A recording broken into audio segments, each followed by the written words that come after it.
আসসালামু আলাইকুম। লাইভ এমসিকিউর আয়োজনে ৪৯তম স্পেশাল বিসিএসের শিক্ষার পূর্ণাঙ্গ প্রস্তুতিতে আপনাদের স্বাগতম। ইংরেজির মেন্টর হিসেবে, বিষয়ভিত্তিকের মেন্টর হিসেবে আমি আপনাদের সাথে আছি দিলরুবা ফাতিমা বৃষ্টি, ৩৮তম বিসিএস সাধারণ শিক্ষা ক্যাডারের একজন সদস্য। আমরা প্রায় বলতে গেলে আমাদের যে কোর্স তার প্রায় শেষের দিকে চলে এসেছি। আজকে আমরা পড়ব দুটো মডার্ন নভেল এবং দুজন মডার্ন নভেলিস্টের মধ্যে আমরা আসলে পুরোপুরি দুটো ভিন্ন পার্সপেক্টিভ দেখব। এখানে একটা জিনিসই মিল, সেটা হচ্ছে হার্ট অফ ডার্কনেস এবং সানস অ্যান্ড লাভার্স দুটো নভেলের মধ্যেই কিন্তু খানিকটা করে অটোবায়োগ্রাফিক্যাল এলিমেন্ট পাবো। তো একটু দুটো লেখার স্টাইল একেবারেই পৃথক এবং বলা যেতে পারে যে দু জায়গার ভেতরে আমরা যখন একটু ভেতরটা দেখব, এখানে প্রমিনেন্ট যে থিমটা আসবে সেটা হচ্ছে সাইকো অ্যানালিসিস। তো দুটো নভেল কিন্তু বোঝার বিষয় অনেক বেশি। এখানে কাহিনী সংক্ষেপের থেকে কাহিনীর ডিটেলসে যাওয়া, মানে প্রোটাগনিস্ট যে বা কেন্দ্রীয় যে চরিত্র সেখানের ভেতরে যাওয়াটা কিন্তু মূলত ইম্পর্টেন্ট, এবং আপনাদের এখান থেকে প্রশ্ন অনেক বেশি আসার সুযোগ আছে। হার্ট অফ ডার্কনেসে আসলে প্রশ্ন আসবে অনেক বেশি প্রস অ্যান্ড কনস থেকে, কারণ হার্ট অফ ডার্কনেসে প্রথম কথা, হার্ট অফ ডার্কনেস কি নিয়ে লেখা, এটার মূল থিমটা কিন্তু কলোনিয়ালিজমের যে নেগেটিভ সাইডটা সেগুলো নিয়ে লেখা, এবং সেই সাথে কলোনিয়ালিজমের এই নেগেটিভিটিটা কি করে মানুষের মধ্যে একটা সফটলি আনা যায়, সেই মটো থেকে কিভাবে মানুষগুলোকে ম্যানিপুলেট করা হচ্ছে এবং সেই জিনিসটা কিভাবে তারা বিশ্বাস করেছে এবং নিজেরাও কিভাবে স্যাভেজে পরিণত হচ্ছে, এরকম একটা জার্নি কিন্তু মূলত হার্ট অফ ডার্কনেস। সো এটা কিন্তু পুরোটাই সাইকোলজিক্যালি বোঝার বিষয়, আপনারা জানেন, কিন্তু একটু ডিটেলস মনে রাখতে হবে।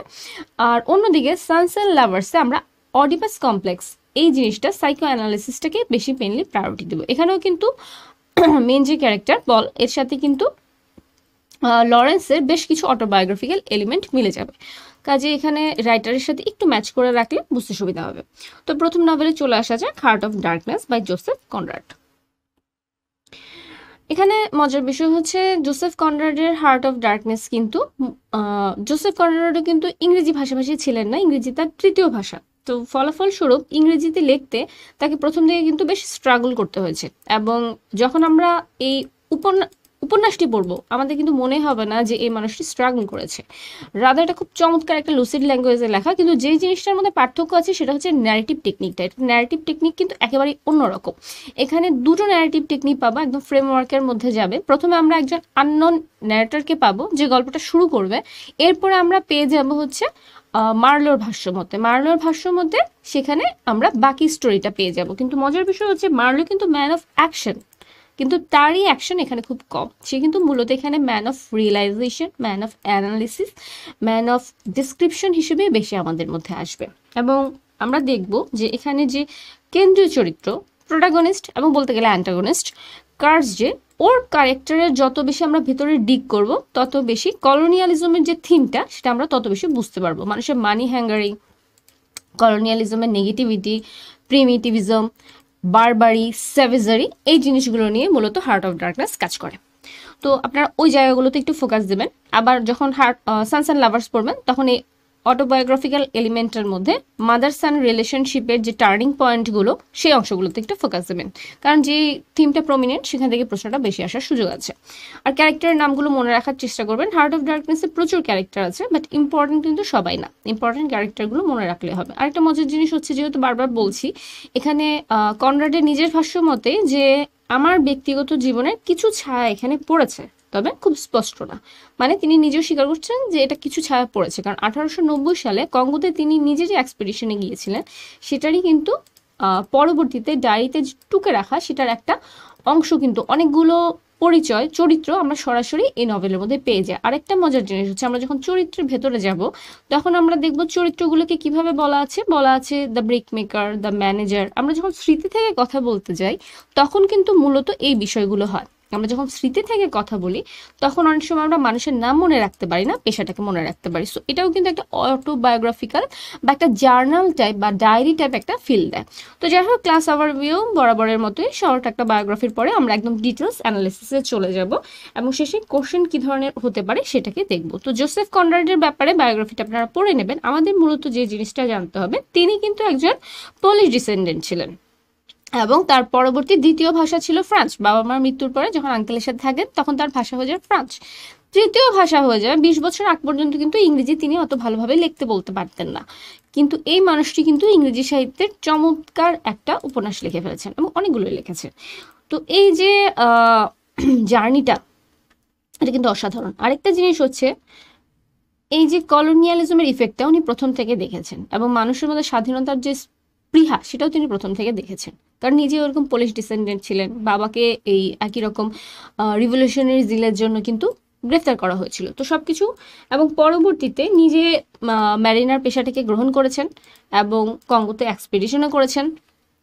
সব কিছু মিলিয়ে নিজের যে রিয়েলাইজেশন এবং খুব কাছ থেকে উনি যে ইউরোপিয়ান কলোনাইজেশনের যে ভূতটাকে দেখেছেন, এই জন্য এটা এত চমৎকারভাবে ফুটে উঠেছে। বিশ্ব সাহিত্যে এটা বেশ নন্দিত এবং চর্চিত, কিন্তু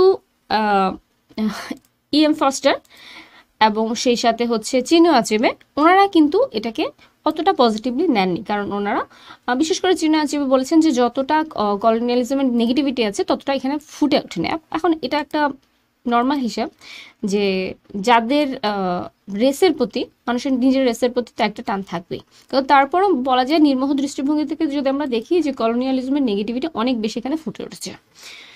তো যাই হোক, ওনার কিছু ইম্পর্টেন্ট নভেল নামগুলো এখানে আছে, যেটা আপনাদের পরবর্তীতে ভাইবার জন্য বা অন্যান্য 47-এর যে প্রিলি আছে সেখানের জন্য ইম্পর্টেন্ট, একটু দেখে নিয়ে যাবেন। বিশেষ করে যেমন লর্ড জিম, নস্ট্রম, এগুলো কিন্তু মাঝে মাঝে আসে। শ্যাডো লাইন, যে শ্যাডো লাইন নামে কিন্তু দুটো উপন্যাস আছে, সো এটার মধ্যে একটা কনফিউশন প্রশ্ন আছে, সেগুলোর জন্য এটা ইম্পর্টেন্ট। আমাদের এখানের জন্য অত বেশি না, আপনারা জাস্ট দেখে যাবেন, কারণ যেহেতু এটা রিটেনে আছে, ভাইবাতে যারা উতরে যাবেন তখন আপনাকে জিজ্ঞেস করতেই পারে যে অমুক অথরের ডিটেলস বায়োগ্রাফি সম্পর্কে একটু বলো, বা ফেমাস লেখাগুলো সম্পর্কে বলো, একটু জেনে যাবেন, বেটার হবে। আর আমাদের যে নভেলা, এটা কিন্তু মূলত নভেল না, because of its length it's a novella. তো হার্ট অফ ডার্কনেস ছাড়া আরও বেশ কিছু নভেলা উনি লিখেছেন, এর সাথে অ্যাসেও ছিল। তো আমরা এবার সরাসরি হার্ট অফ ডার্কনেসের ভেতরে চলে যাই। হার্ট অফ ডার্কনেস মূলত এই যে বললাম এটা একটা নভেলা। তো এখান থেকে প্রথম প্রশ্নটা চলে আসবে যে what is the genre of Heart of Darkness. তো আমরা নভেল না দিয়ে নভেলা দিব, because we know novel has its certain length, আর নভেলার কিন্তু আরেকটু শর্ট ফরম্যাটে হয়ে যায়। তো এটা একটা নভেলা। আর এটার মূল কাজটা কি, যেটা বারবার বললাম, ইম্পেরিয়ালিজম বা কলোনিয়ালিজম। এখানে আরেকটা প্রশ্ন আপনাদের জন্য যেটা থাকতে পারে যে ইম্পেরিয়ালিজম তো বলছি, ইম্পেরিয়ালিজম কোন ইম্পেরিয়ালিজম? ওই সময়ের দিকে তখন কিন্তু মূলত ইউরোপের বিভিন্ন দেশ, 1800 সালের দিকে ইউরোপের বিভিন্ন দেশ কিন্তু পৃথিবীর বিভিন্ন পার্টে নিজেদের কলোনিগুলো বিস্তার করা শুরু করেছে। পপুলার বেশ কিছু সোর্স থেকে আপনারা দেখবেন ব্রিটিশ এম্পেরিয়ালিজম কিন্তু এটা না, এটা কিন্তু বেলজিয়াম কঙ্গো ট্রেড কোম্পানি বারবার বলা হয়েছে। সো ব্রিটিশ এম্পেরিয়ালিজমের প্রশ্নটা একটা আপনার জন্য ফাঁদ থাকতে পারে, কারণ আমরা যেহেতু নিজেরা ব্রিটিশ এম্পেরিয়ালিজমের একটা সাফারার, সো অটোমেটিক ওই প্রশ্নের উত্তর চলে আসতে পারে। সো এটা আপনাদের জন্য একটা ফাঁদ। আপনারা খেয়াল রাখবেন যে এম্পেরিয়ালিজম যেটা হয়েছে সেটা কিন্তু ব্রিটিশ না, ওটা ছিল মূলত বেলজিয়াম ভিত্তিক, এবং বেলজিয়ামের কিং লেপোল্ড দ্য থার্ড, বলা যায় যে একজন টাইরান্ট, ওনারই মূলত এই রেইনটার সময়ে যে একদম স্যাভেজ যে রেইনটা, এটারই সময়ের কিন্তু উনি এই বর্ণনাটা করেছেন। যদি সম্ভব হয় কিং লেপার্ডের একটু ডিটেলস জেনে যাবেন যে ওনার সময় কতটা ক্রুয়েলটি ছিল। প্রায় বলা যায় 10 মিলিয়ন মানুষ মারা গেছে 3 বছরের মধ্যে, এবং ওনার প্রচণ্ড ভয়ঙ্কর লেভেলের মানি হাঙ্গারিং, ওয়েলথ গ্যাদারিং যে স্বভাব, এবং সেই সাথে ওনার এইগুলো জাস্টিফিকেশন করার জন্য, এই যে ইম্পেরিয়ালিজমকে জাস্টিফাই করার জন্য বা কলোনিয়ালিজমকে জাস্টিফাই করার জন্য ওই সময় ইউরোপিয়ানরা, শ্বেতাঙ্গরা কিন্তু বেশ কিছু প্রোপাগান্ডা ছড়াতেন। এটার অন্যতম প্রোপাগান্ডা কি ছিল? ডার্কনেস, মানে আফ্রিকা অথবা আমাদের মতো দেশগুলো, সেগুলো হচ্ছে ডার্ক কন্টিনেন্ট। বিশেষ করে আফ্রিকা, যেহেতু আমরা আফ্রিকা নিয়ে কাজ করছি, ওরা মূলত বলতো Africa is a dark continent, we are here to emancipate them, we are here to eliminate them, we are here to have their salvation. এটা অনেকটা এরকম যে জিসাস ক্রাইস্টের মতো তারা ওখানে যাচ্ছে, আমরা জানি মিশনারিরা প্রচুর ওখানে যেতে, এবং এটা অনেকটা এরকম যে এরা একটা বড় ধরনের মিশন নিয়ে যাচ্ছে, গোল নিয়ে যাচ্ছে। গোলটা কি? এই মানুষগুলোকে বারবারিক ট্রেড থেকে, ওদের ক্যানিবালিজমের উপর কিন্তু বেশি ইম্পর্টেন্স দেওয়া হতো। তো এই ধরনের চর্চাগুলো থেকে, এই ধরনের একেবারে ফলেন স্টেট থেকে তাদের মূলত উদ্ধার করার জন্য ইম্পেরিয়ালিস্টরা যাচ্ছে, এবং এই জিনিসটাই কিন্তু খুব বেশি করে বাকি মানুষগুলোকে বিশ্বাস করানো হতো। দ্যাটস ওয়াই এত দূরে আসলে কি রিয়েলি হচ্ছে সেটা কিন্তু দেখার সুযোগ ছিল না। সো বাকি ইউরোপ কিন্তু বিশ্বাস করতো যে হ্যাঁ, তারা যে মিশনটাকে বলছে সেটাই তারা ফলো করছে। ফলাফলস্বরূপ কি হতো, ফলাফলস্বরূপ ইম্পেরিয়ালিজমের এই ভয়ঙ্কর স্যাভেজারি এটা কিন্তু বাকিরা জানতো না। অনেক বছর পর্যন্ত কিন্তু এই যে ডার্ক কন্টিনেন্টকে ইলুমিনেট করার একটা ব্যাপার, এই জিনিসটাকে প্রোপাগান্ডাটাই মূলত চলে গেছে। এবং এটাও আমরা দেখবো যে এই ফিলসফিটা কিন্তু যারা যাচ্ছে তাদের মাথায় এমন ভয়ঙ্করভাবে গেড়ে গেছে যে আমরা যখন দেখি যে একদম কেন্দ্রীয় যে চরিত্র কার্সের মাথার মধ্যে কিন্তু সেটা চলে এসছে যে সে খুব সুপিরিয়র, সেই ফলেন মানুষগুলোকে উদ্ধার করতে এসছে, কিন্তু পরবর্তীতে সে নিজেও কিন্তু এই কন্টিনেন্টের আরও বেশি স্যাভেজ রিচুয়াল পালন করা শুরু করে, আরও বেশি স্যাভেজ নেচারে চলে যায়। এবং আমরা দেখি যে নিজের শেষ যে শব্দ দ্য হররের মাধ্যমে নিজের যে ভয়ঙ্কর ভেতরের সত্তা সেটার প্রতি সে ভয় পেয়ে যাচ্ছে যে আমি কি করেছি, আমি কি হয়ে গেছি। সো এই হচ্ছে ইম্পেরিয়ালিজমের যে মূল তত্ত্বটা, ইম্পেরিয়ালিজমের ভয়ঙ্কর দিকগুলো, ইম্পেরিয়ালিস্টরা ওখানে কি করতো, কিভাবে মানুষগুলোকে এক্সপ্লয়েট করতো, এবং ওরা যে ফিলোসফিটাকে বলতো এবং সেটা রিয়েলিটি কি ছিল, সব কিছু মিলে কিন্তু হার্ট অফ ডার্কনেস। তো যাই হোক, it works on imperialism and darkness of human nature, দুটোর সাথে একসাথে কাজ করে।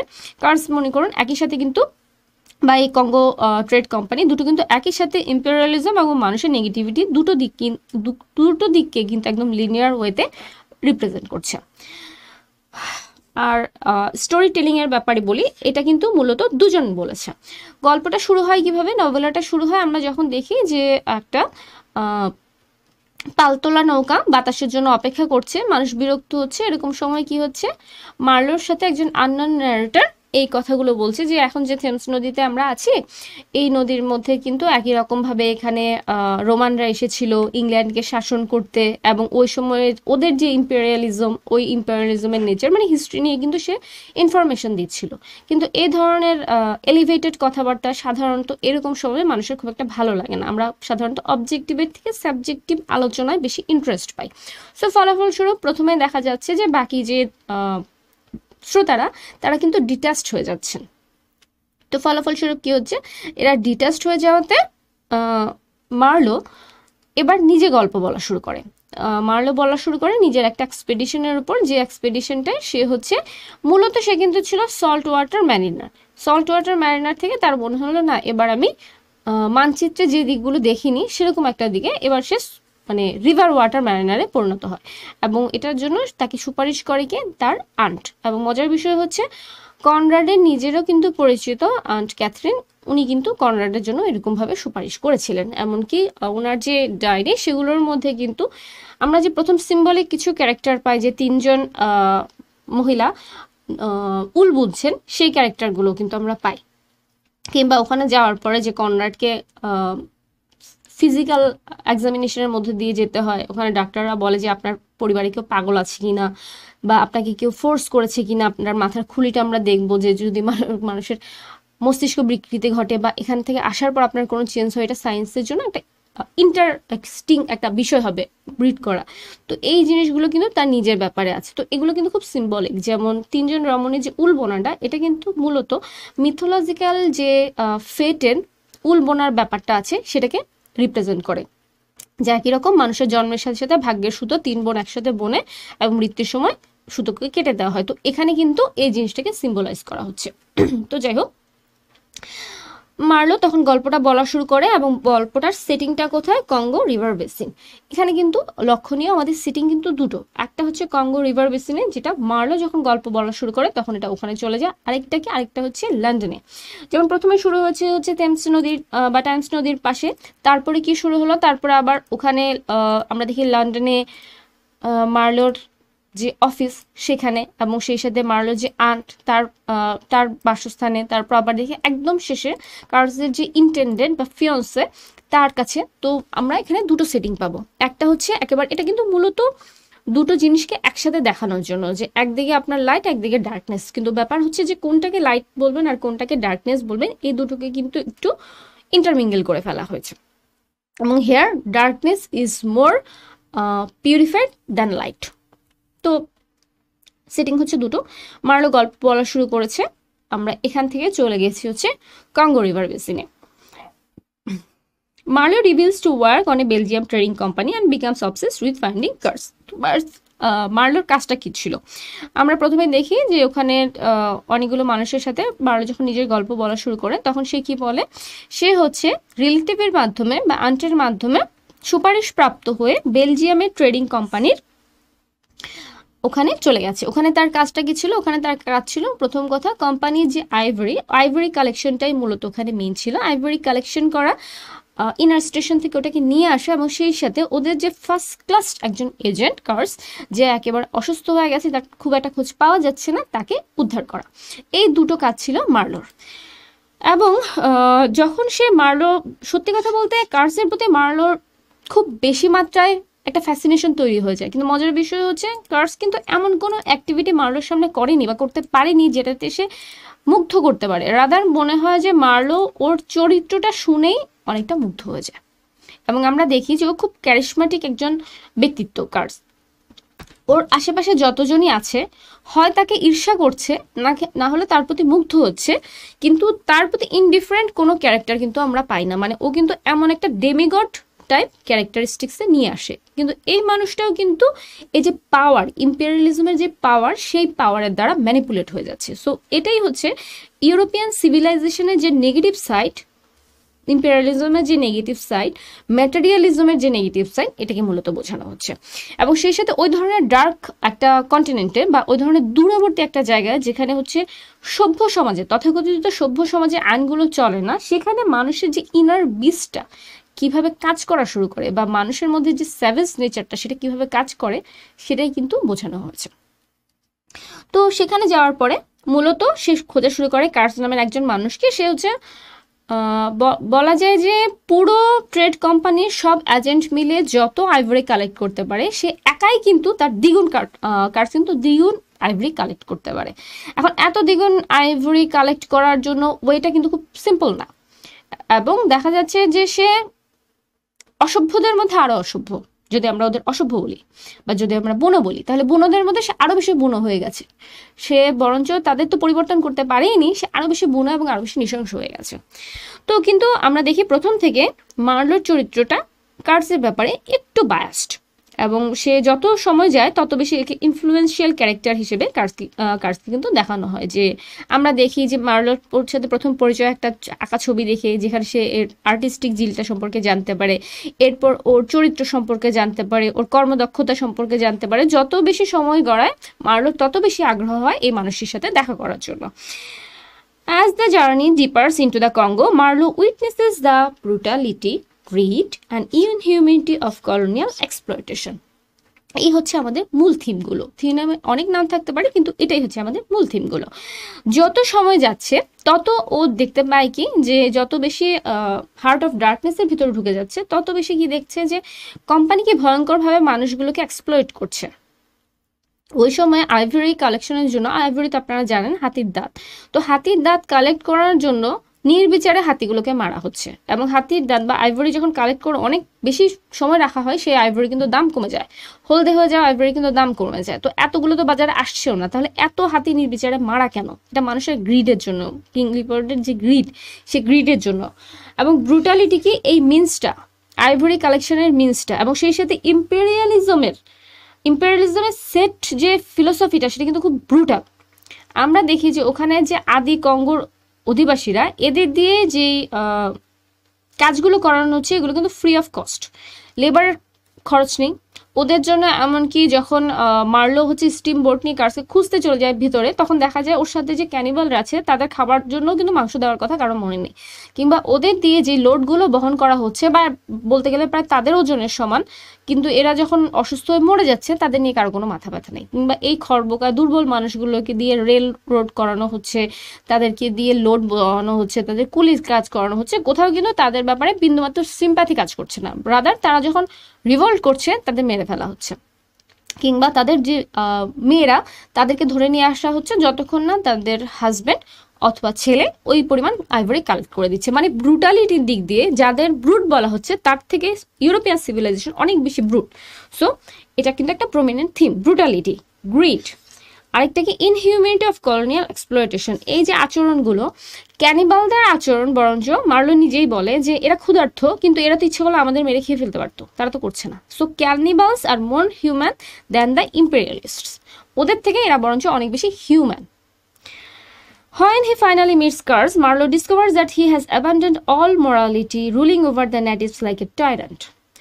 এবং এই ধরনের মানুষ কার্সের ব্যাপার এত মুগ্ধ হয়ে ও যখনই শুনতে যায় ওর কিন্তু এক ধরনের ধাক্কা লেগে যায়, কারণ কার্সের সাথে দেখা হওয়ার আগেই সে দেখতে পায় ওর যে হাতটা সেটার চারপাশে একটা পিলার, এবং পিলারগুলোর মাথার মধ্যে ও যেটা মনে করছে পিলারের মাথা, সেগুলোর মধ্যে কি মানুষের কাঁটা মাথা ঝুলে আছে। তো একটা ইউরোপিয়ান সিভিলাইজড মানুষের পক্ষে এটা করা সম্ভব কথা ছিল না, কিন্তু ইউরোপিয়ানরা নিজেদের রিয়েল বারবারিটি কিন্তু ওখানে দেখানো শুরু করছে। তো যখন ও যত বেশি জানতে যায়, এমনকি মার্লোরা যেন ওর কাছে পৌঁছাতে না পারে, এই জন্য কার্স কিন্তু নেটিভদের দিয়ে হামলাও করায়। ওখানে কিন্তু মার্লোর যে হেল্পসম্যান সেও মারা যায়। সো এই রক্তক্ষয়ী ব্যাপারটাও কিন্তু ওখানে আমরা দেখি। এবং এই যে কার্সের মধ্যে যখন সে সুস্থ ছিল, সে বাকি মানুষগুলোকে নিয়ে কিন্তু বেশ কিছু বারবারিক রিচুয়ালও করতো, এবং বাকি যে নেতারা তাকে রীতিমতো ডেমিগডের মতো পূজা করতো। সো বারবারিটিতে দেখা যায় যে কার্স আরো বড় টাইরান্টে পরিণত হয়ে গেছে। এবং সেই সাথে আমরা দেখি যে পাওয়ার, ম্যাডনেস, এটা এমনভাবে তাকে গ্র্যাব করেছে, এবং শুধু কার্সের মধ্যে না, আমরা যখন দেখি ম্যানেজারের মধ্যে কিন্তু কোনো কোয়ালিটি নাই ম্যানেজার হওয়ার মতো। ম্যানেজার কি করে? ম্যানেজার বরঞ্চ কার্সকে ঘৃণা করে এবং সে স্পাইং করে কেউ যেন ওর বিরুদ্ধে কিছু যেতে না পারে। তো মানুষের মধ্যে এই যে গ্রিড, পাওয়ারের প্রতি গ্রিড, এটা কিন্তু এই নভেলায় বারবার চলে আসে। তো শেষ যে কোটেশনটা, that's the most important, the হররের মধ্যে হিউম্যান নেচারের ডার্কনেস বোঝায়, দ্য হররের মধ্যে ইম্পেরিয়ালিস্টের নেগেটিভ সাইড বোঝায়, মানুষের মানি হ্যাঙ্গারিং বোঝায়, মানুষের ওয়েলথ, গ্রিড, ব্রুটালিটি সব কিছু বোঝায়। So that's this quotation is very important, please try to remember.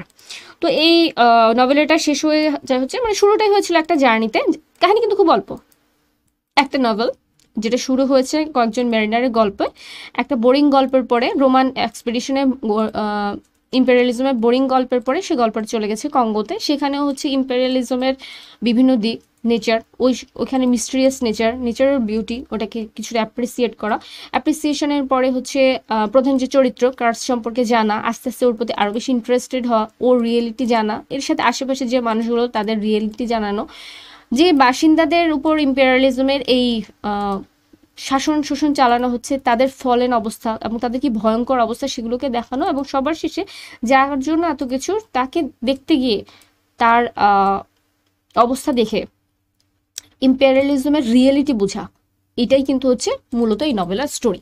তো শেষটা হয়ে যায় হচ্ছে যখন মার্লো বুঝতে পারে যে মানুষের, এই নভেলটা শেষই হয় হচ্ছে মানুষের এবং ইম্পেরিয়ালিজমের নেগেটিভ সাইড দিয়ে, এটাই হচ্ছে হার্ট অফ ডার্কনেস। তো হার্ট অফ ডার্কনেস বলতে অনেকগুলো জিনিস বোঝায়, এই টাইটেলটা দিয়ে কিন্তু একসাথে অনেক কিছু বোঝায়। এক, ডার্ক কন্টিনেন্ট; দুই, হিউম্যান সোলের ডার্কনেস; তিন, ইম্পেরিয়ালিজমের ডার্কনেস।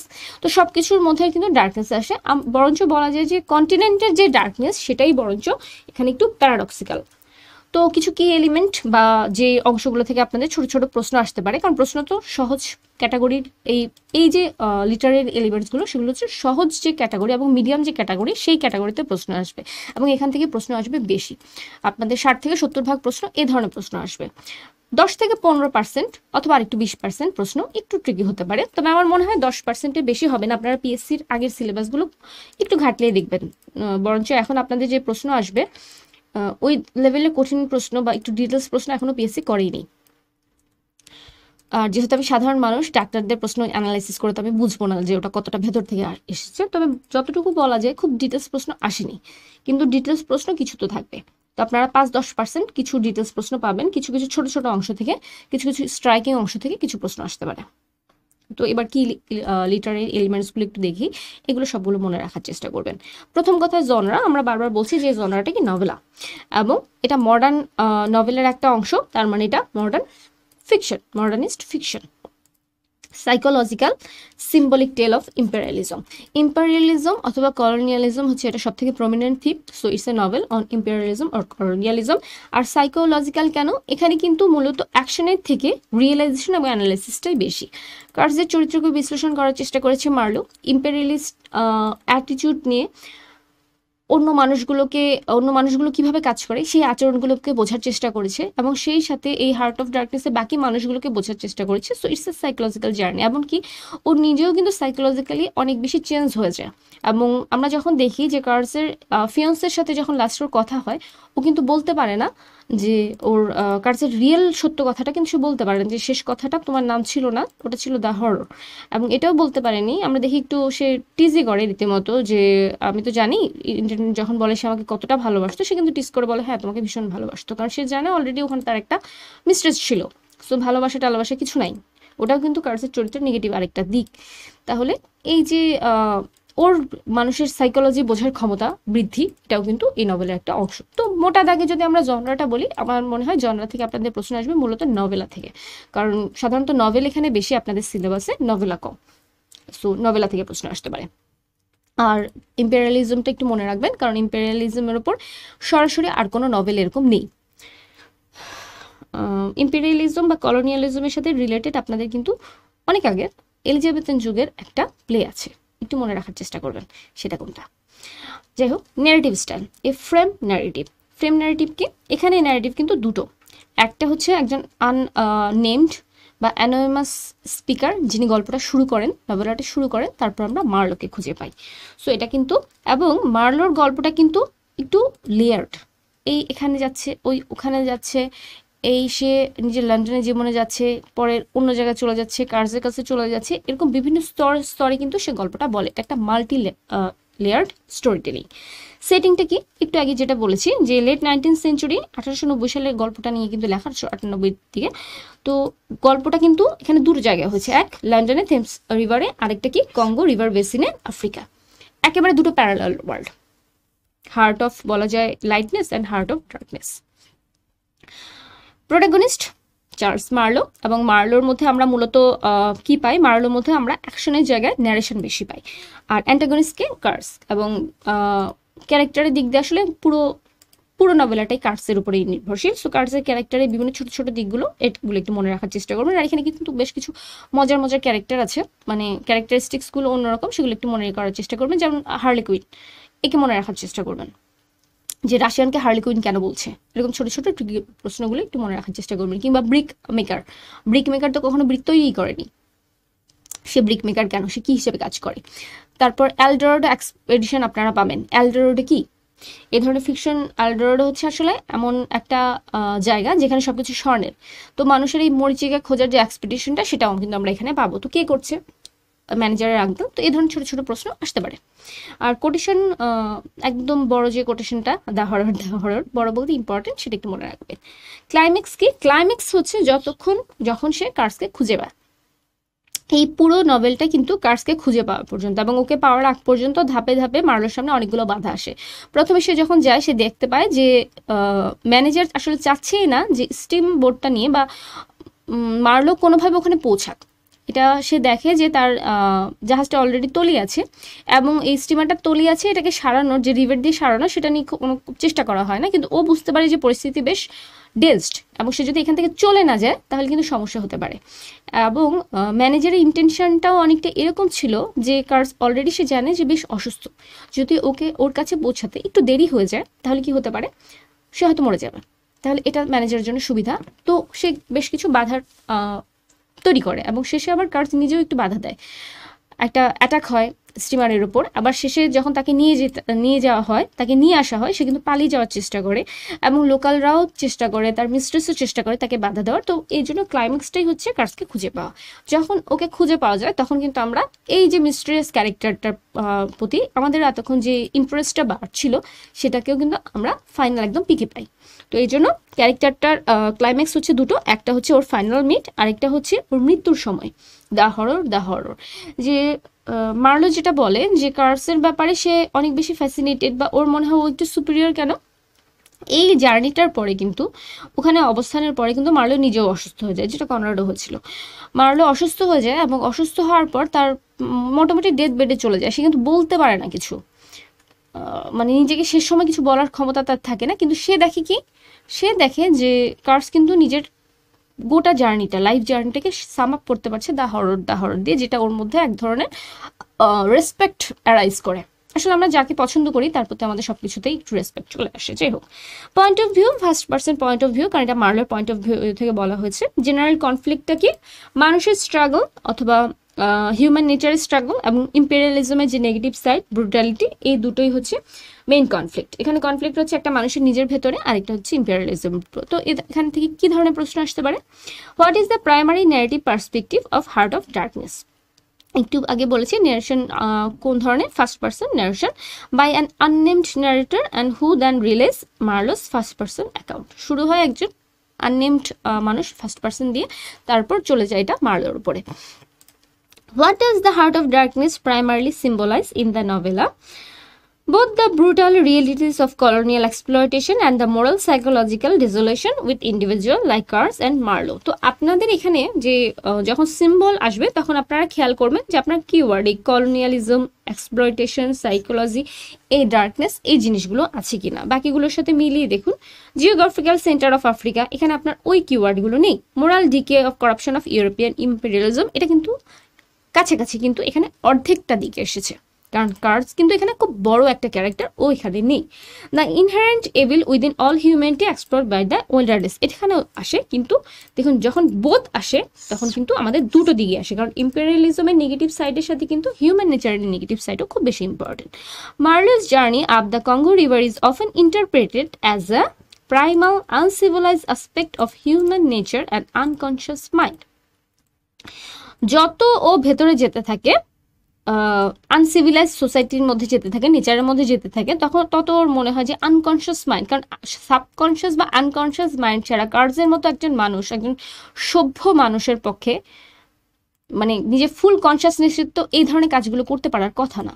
তাহলে সেগুলো করছে কখন? যখন প্রকৃতিটাই এমন, প্রকৃতিটাই একদম তার প্রাইমারি স্টেজে আছে, একদম আদিম রূপে আছে, সেখানে মানুষের আদিম সত্তাটাও চলে আসছে। সো এটা কিন্তু বোঝানো হচ্ছে। What is the significance of the lie Marlow tells Kurtz intended at the end of the novella? এই অংশটা কিন্তু একটু ইম্পর্টেন্ট কার জন্য? প্রথম কথা, মার্লোর কার্সের প্রতি যে সিম্প্যাথি সেটা বোঝানোর জন্য, এবং সেই সাথে এটা একটু এখানে দুটো ক্যারেক্টার সব ফয়েল হিসেবে কাজ করে। আমরা দুটো মেয়েকে পাই, একজন হচ্ছে আফ্রিকান মিস্ট্রেস, আরেকজনকে পাই আমরা ইউরোপিয়ান ইন্টেন্ডেন্ট, এবং দুজন কিন্তু একই রকম ভাবে কার্সকে বলা যায় রীতিমতো পুজো করছে, খুবই ডিভোটেড। তো এই দুটো মানুষের ক্যারেক্টারকে বোঝানোর জন্য কিন্তু এই অংশটা ইম্পর্টেন্ট। এটা নভেলের একটা চমৎকার অংশ, তো এই জিনিসটা একটু মনে রাখার চেষ্টা করবেন। এবং সেই সাথে এখানে মার্লোর কিন্তু কার্সের প্রতি সিম্প্যাথি, এবং সেই সাথে ওর যে সাইকোলজিক্যাল ইনসাইট, মানুষের প্রতি যে সিম্প্যাথি, সেটাও কিন্তু কাজ করে। তো এটা কি? It suggest the fragility of western civilization ideals and the necessity of preserving comforting illusion. কারণ যখন এই ইম্পেরিয়ালিজমের রিয়েলিটি সভ্য মানুষগুলোর সামনে, বাকি যে মানুষগুলো যারা এরকম লাভের ব্যাপারে এত হ্যাঙ্গার করছিল না, বাকি মানুষগুলো যখন বুঝতে পারলো যে ইউরোপিয়ানরা আসলে মূলত করছে কি, তখন কিন্তু এই শাসনটা বেশি দিন চলেনি। শুধু যে ওই কলোনিয়াল কান্ট্রিগুলো বিদ্রোহ করেছিল তা না, বরঞ্চ ওই ইউরোপিয়ান যে মানে কলোনাইজাররা, তাদের নিজের দেশের মানুষের প্রোটেস্টের কিন্তু এটা একটা অন্যতম কারণ ছিল। তো আরেকবার বললাম, ব্রিটিশ ইম্পেরিয়ালিজম না, বেলজিয়াম ইম্পেরিয়ালিজম, এটা মনে রাখার চেষ্টা করবেন। এটা একটা ট্রিকি প্রশ্ন, কারণ ব্রিটিশ ইম্পেরিয়ালিজম অনেক বেশি পপুলার, সো এখান থেকে প্রশ্ন আসতে পারে।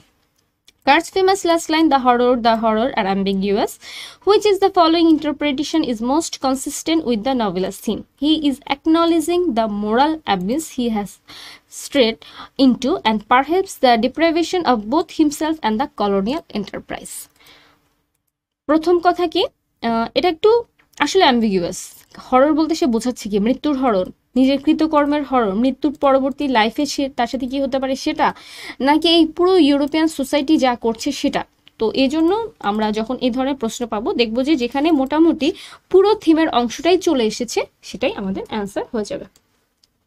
তো প্লট সামারি সম্পর্কে কিন্তু আমরা অলরেডি কিছুটা কথা বলে ফেলেছি, তারপর আমরা জাস্ট একবার একটু পড়ে যাই। The story is narrated by Marlow, an experienced sailor who recounts his journey into African Congo, a region exploited by European colonial powers for ivory. তো মূলত জার্নিটা শুরুই হচ্ছিল কি? আইভরি নিয়ে। আইভরি কালেকশনই হচ্ছে এই কঙ্গো ট্রেড কোম্পানির মূল কাজ। তারা হচ্ছে এখানে রিক্রুট করছে, রিক্রুটে হঠাৎ করে মার্লোর মনে হলো যে এবার একটু ওই ম্যাপের ওই অংশটাতে যাই যেখানে আমি যাইনি। তো সে হচ্ছে থ্রো কানেকশন ওখানে চাকরি পেলো, এবং চাকরি পাওয়ার পর সে যখন যাচ্ছে, যত সে যাচ্ছে সে প্রকৃতিকে অনেক বেশি প্রেজ করছে, প্রকৃতির প্রতি সে অনেক বেশি মুগ্ধ হচ্ছে। কিন্তু যখন সে যায় এবং ভেতরে যেতে থাকে, ওই জার্নি মানে জার্নির শেষে তাকে কিন্তু প্রায় 200 মাইল হাঁটতে হয়। হাঁটার বিভিন্ন রাস্তা, ওটা ছিল ক্যাম্পিং, খাওয়া, আবার ক্যাম্প গোটানো, এরকম হাওয়া একটা টিডিয়াস জার্নির পরে সে যখন ওখানে গেল, গিয়ে সেই ইনার স্টেশনে কি দেখতে পারলো, আউটার স্টেশনে কি দেখে যে বা মেন স্টেশনে কি দেখে, গিয়ে দেখতেছে কি এখানে যে মানুষগুলো, সবগুলো মানুষের মধ্যে প্রচণ্ড পরিমাণে গ্রিড, এবং একজন আরেকজনের পিছনে ইন্টারভিউ করছে।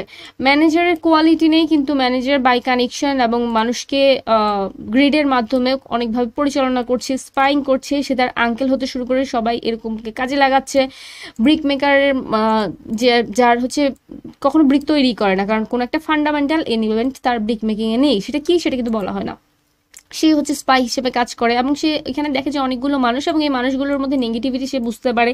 এবং ফলাফলস্বরূপ যত মার্লো হচ্ছে জঙ্গলে ঢুকতে থাকে, সে তত বেশি এই দেখে যে যে মানুষগুলো ব্রুটাল হওয়ার কথা তার থেকে বরঞ্চ সেই মানুষগুলোর উপর ব্রুটালিটি বেশি হচ্ছে। এবং আমরা দেখি যে ক্যানিবাল যারা, তারাই বরঞ্চ অনেক বেশি সিভিলাইজড। এরা কিন্তু অকারণে কাউকে আঘাত করছে না, রাদার মার্লোর সাথেও যে মানুষগুলো তারা কিন্তু খুব ভালো ব্যবহারই করে। তো এই জার্নি শেষে অবশেষে চলে যাওয়া, এবং আমরা দেখি ম্যানেজারের গ্রিডটা কীরকম ভয়ঙ্কর, এবং সে কিন্তু রাশিয়ান, যে রাশিয়ানের ক্যারেক্টারটা ইম্পর্টেন্ট। মার্লোকে প্রথম থেকে সাপোর্ট করে এবং কার্সকে খুব পছন্দ করে, একেবারে রিলিজিয়াস লেভেলে পছন্দ করে। তো তাকে আমরা দেখি, এবং দেখি যে মার্লো কিন্তু বলে যে তোমার ক্ষতি হয়ে যেতে পারে। এই যে ইম্পেরিয়ালিজম আরেকটা নেগেটিভ দিক। এবং সে সবার শেষে কার্সের কাছে যাওয়া, এবং যাওয়ার পরে কার্সের ডেথ বেডে নিজের লাইফ সামারি সাম আপ করা, কলোনিয়ালিজমের লাইফ সামারি বা ইম্পেরিয়ালিজমের লাইফ সামারি সাম আপ করা, সব কিছু মিলে একটা চমৎকার কোটেশনের মাধ্যমে এটা শেষ হয়ে যাওয়া। এবং তারপর মার্লোর এই রিয়েলাইজেশনগুলো যে এখানে হচ্ছে কি, এই মানুষগুলো করছে কি, এবং এটার নেগেটিভিটি সে যখন বুঝতে পারে, তার নিজের আরেকটু এলিমিনেট হওয়া, এবং সবার শেষে সভ্য সমাজে ফিরে আসার পরে কার্স যদিও চেয়েছিল যে তার কাগজগুলো মার্লো হ্যান্ড ওভার না করুক, কিন্তু ওর উপায় থাকে না, ওকে ম্যানেজারকে হ্যান্ড ওভার করতে হয়। সে শুধু এক ছবি, যেটা ইন্টেন্ডেন্টের বা ফিয়ান্সের ছবি ছিল, সেই ছবিটা নিয়ে যখন সবার শেষে দেখা করার পরে স্বাভাবিক সে 1 বছর পরেও ওই ভদ্রমহিলা কিন্তু এখনো শোকের পোশাক পরে আছে, এবং সে বলে যে আমি আর কখনো জীবনে সুখী হতে পারবো না। তো এখানে এই ভদ্রমহিলার অবস্থা দেখে মার্লোকে বলতে হয় যে হ্যাঁ, শেষে শব্দটা ছিল তোমার নাম, কারণ তার মনে হয় যে না হলে একটা ক্যাটাস্ট্রফি ঘটে যাবে, সে হয়তো আত্মহত্যাই করে বসবে। সে যদি বুঝতে পারে যে কার শেষ সময় এতটা টর্মেন্টেড, একটা ফিয়ার ছিল, তাহলে হয়তো একটা বড় ধরনের ক্যাটাস্ট্রফি হয়ে যাবে। এই যে হিউম্যান প্রতি একটা সিম্প্যাথি, এটা দিয়ে কিন্তু গল্পটা শেষ হয়ে যায়। তো এখানে মূলত ইউরোপের disillusion with hypocrisy of civilize society, struggle to reconcile the darkness, এবং আফ্রিকান মানুষের প্রতি পলিটিক্যাল যেই পার্সপেক্টিভ নিয়ে ইউরোপিয়ানরা কাজ করেছে, এই পুরো জিনিসটা নিয়ে কিন্তু মূলত নভেলটা শেষ হয়ে গেছে। তো এবার আসা যাক কয়েকটা ব্রিফ কোশ্চেন। এই ব্রিফ কোশ্চেনগুলো যত পড়বেন আপনাদের কিওয়ার্ডগুলো মনে থাকবে, মনে থাকলে এমসিকিউ করার সময় সুবিধা হবে, কারণ এমসিকিউ ঠিক কোন অপশনগুলো আসবে আপনি তো জানেন না। আপনি কিওয়ার্ড সঠিক উত্তরটা মনে রাখেন, তাহলে বাকি যে উত্তরগুলো ভুল উত্তরগুলো ওগুলো অটোমেটিক আপনি এলিমিনেট করে দিতে পারবেন। What negative technique does Conrad use to tell the story of Heart of Darkness? Frame narrative with Marlow as the central narrator. এটা কিন্তু একদম ধাপে ধাপে ফ্রেমওয়ার্কের মধ্যে চলে যাচ্ছে। How does Marlow perceive the European trading companies operation in the Congo as exploitative, corrupt and morally bankrupt? Morally যারা এসেছিল ওই মানুষগুলোকে অ্যাবস্টল করতে, একেবারে মানে দেবদূতের মতো মানুষগুলোকে এলিমিনেট করতে। এমনকি এই অ্যাটিচিউডটা আমরা কিভাবে কার মধ্যে সব থেকে বেশি দেখি? মার্লোর আন্টের মধ্যে। মার্লোর আন্ট ওর জন্য সুপারিশ করে মার্লোকে কিন্তু এমনভাবে ট্রিট করে যে তুমি ওই মানুষগুলোকে কি বলে উদ্ধার করতে যাচ্ছ। তখন মার্লো যখন ওকে বলো যে না, এই কোম্পানির মোটেও ইচ্ছে নেই মানুষের লাইফ উদ্ধার করতে বা কিছু, রাদার তারা প্রফিটের জন্য যাচ্ছে, উনি কিন্তু বিশ্বাস করেন না। সো এই যে মানুষের মধ্যে চিন্তাভাবনা এক্সপ্লয়েটিভ, করাপ্ট অ্যান্ড মোরালি ব্যাংকরাপ্ট, এই যে ইউরোপিয়ান সোসাইটির অংশটা, এটা কিন্তু কোম্পানির মাধ্যমে খুব ভালোভাবে চলে এসেছে। তো অপারেশনটা হচ্ছে এক্সপ্লোরেটিভ, করাপ্ট অ্যান্ড মোরালি ব্যাংকরাপ্ট। এখানে শুধুমাত্র আমরা ইস্ট ইন্ডিয়া কোম্পানির সাথে মিলাতে পারি, ওই একই জিনিস।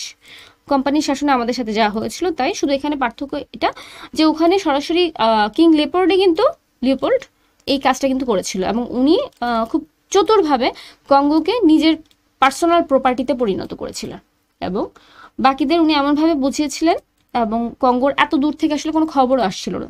ফলে এই 3 বছরের মধ্যে যে তিনি প্রায় 10 মিলিয়ন জনসংখ্যা কমিয়ে ফেলেছেন, এবং এত হিউজ সংখ্যক হাতি মেরে আইভরি কালেক্ট করেছেন যে বাকিরা জানেও না।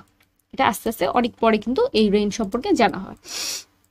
Why is Kurtz considered both admirable and horrifying?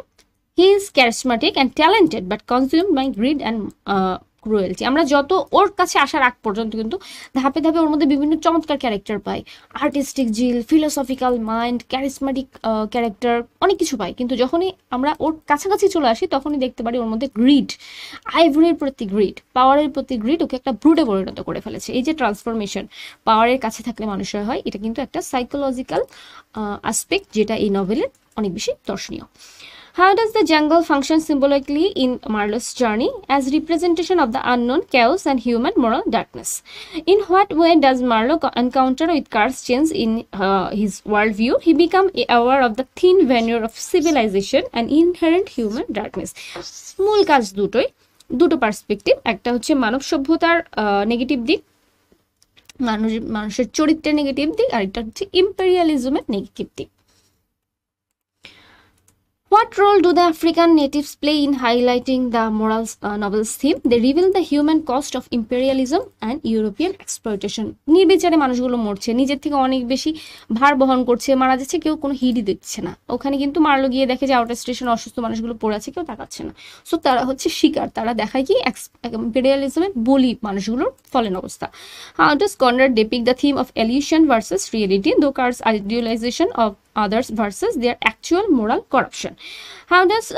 Why does Marlowe lie to Kurt's fiancée at the end of the novel? যেটা বললাম এটা কিন্তু একটু important, to preserve her idealized perception of Kurtz and protect her from the truth. এখানে কিন্তু Marlowe সরাসরি বলে যে একটা বড় ক্যাটাস্ট্রফি ঘটে যেতে পারতো, যে এই ধরনের রিয়েলিটি মানুষ আসলে অ্যাকসেপ্ট করতে পারতো না। How does the Congo River journey mirror the psychological journey of Marlowe? It reflects his descent into the moral and existential darkness of human nature. ও যত বেশি হার্ট অফ ডার্কনেসে যেতে থাকে তত বেশি ইম্পেরিয়ালিজম এবং মানুষের নেগেটিভ সম্পর্কে জানতে পারে। What is the significance of Kurtz's last word? The horror, the horror. এই দুটো অংশ কিন্তু খুব important. They signify his realization of his own evil and broader darkness of humanity. একদম সবার শেষে এটা একটা রিলিজিয়াস একটা পয়েন্ট অফ ভিউ থেকেও দেখা যায় যে আমি যা যা করেছি আফটার ডেথ আমার সাথে কি হবে। তো ক্যারেক্টারগুলো অলরেডি আমরা কথা বলছি, একটু মোটা দাগে ক্যারেক্টারে মেন ক্যারেক্টার তারা প্রথম হচ্ছে মার্লো হচ্ছে প্রোটাগনিস্ট এবং নেরেটর। তারপর হচ্ছে কার্স, এ হচ্ছে কি একদম খুবই ব্রিলিয়ান্ট কিন্তু করাপ্ট একজন আইভরি ট্রেডার, এবং শেষে ডেমিগড লেভেলে চলে গেছে। আর সাপোর্টিং ক্যারেক্টারের মধ্যে কি, প্রথমে আমরা একজন নেমড ন্যারেটরকে পাই, তারপরে পাই কি ডিরেক্টর অফ কোম্পানি বা ওই ডক্টর সম্পর্কে বেশি কিছু জানি না আমরা, জাস্ট ওরা একটা রিপ্রেজেন্টেটিভ হিসেবে কাজ করে। তারপর দ্য লয়ারকে পাওয়া যায়। লয়ার কিন্তু হচ্ছে যে মার্লোর সাথে বাকি যে প্যাসেঞ্জাররা ছিল যারা ওই আননেমড ন্যারেটরের গল্প শুনছিল, ওখানের মধ্যে একজন লয়ারও ছিল। তো ভালো কথা, আরেকটা জিনিস ভুলে গেছিলাম, যে ওরা যে বোর্ডটার মধ্যে ছিল সেটার নাম কি, নেলি। এটা একটু মনে রাখার চেষ্টা করবেন যে মার্লোরা এই গল্পটা শুরু হয় যখন মার্লোরা কথা বলা শুরু করে, এটা হচ্ছে এই নেলি এই সি ভয়েসটার উপরে। তারপর ওখানে লয়ারের পরে ছিল অ্যাকাউন্টেন্ট কিন্তু হচ্ছে ট্রেডিং কোম্পানি, যার মাধ্যমে প্রথম কিন্তু কাজ সম্পর্কে মার্লো জানতে পারে। ওইখানে নামগুলো নেই, এটা একটা মজার বিষয়, প্রফেশন দিয়ে আছে, মনে হয় যে স্মৃতি থেকে বুঝছি কেউ। দ্য ব্রিক মেকার, ওই একই রকম। ব্রিক মেকার ইম্পর্টেন্ট কেন, কারণ ব্রিক মেকার হচ্ছে মূলত হিপোক্রেট, ফ্ল্যাটারি করে এবং সে ম্যানেজারের, ট্রেডিং কোম্পানির ম্যানেজারের স্পাই হিসেবে কাজ করে। আর মাইনর কিন্তু একটু সিম্বলিক ক্যারেক্টারের মধ্যে আমরা পাই কার্সের ইন্টেন্ডেন্ট এবং আফ্রিকান মিস্ট্রেস, এই দুটো ক্যারেক্টার ফল, একজন ডার্ক একজন ফেয়ার, কিন্তু একই রকম ট্রিটমেন্ট কার্সের সাথে করছে, দুজনেই কিন্তু খুব প্যাশনেটলি কার্সের প্রতি ডিভোটেড। তারপর হেল্পসম্যান কি হয়, কিন্তু মারা যায় যখন কার্সকে আনতে যায়, তখন কার্সি যখন নেটিভ দিয়ে অ্যাটাক করে সে মারা যায়। এবং ক্যানিবাল আমরা ওখানে পাই, যে নেটিভ ক্রুগুলো ছিল মার্লোর সাথে তারা ছিল ক্যানিবাল, কিন্তু মজার বিষয় হচ্ছে তারা কিন্তু খুব রেস্ট্রেন্ট একটা আচরণ করে, খুব কম মাংস তাদের জন্য দেওয়া হয়েছে, তারপরেও আমাকে তারা বলো যে মানুষগুলো মরে গেছে তাদের ফেলে না দিয়ে আমাদের দাও, আমি খেয়ে ফেলি।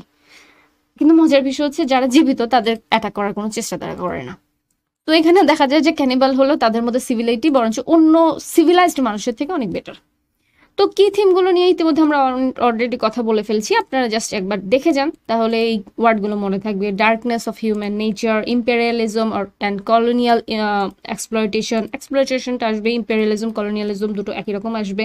Moral corruption and greed, money hungering, civilization versus savagery, alienation and isolation. Alienation and আইসোলেশনটা আমরা মূলত কোথায় পাই? যেমন কার্সকে দেখতে পাই, এতগুলো মানুষের মধ্যে থেকে সে কিন্তু আলাদা। আবার মার্লোকেও দেখি এত মানুষের মধ্যে সে কিন্তু আলাদা, একটু আলাদা ট্রেট আর কি, মডার্ন ম্যানের যে ট্রেট।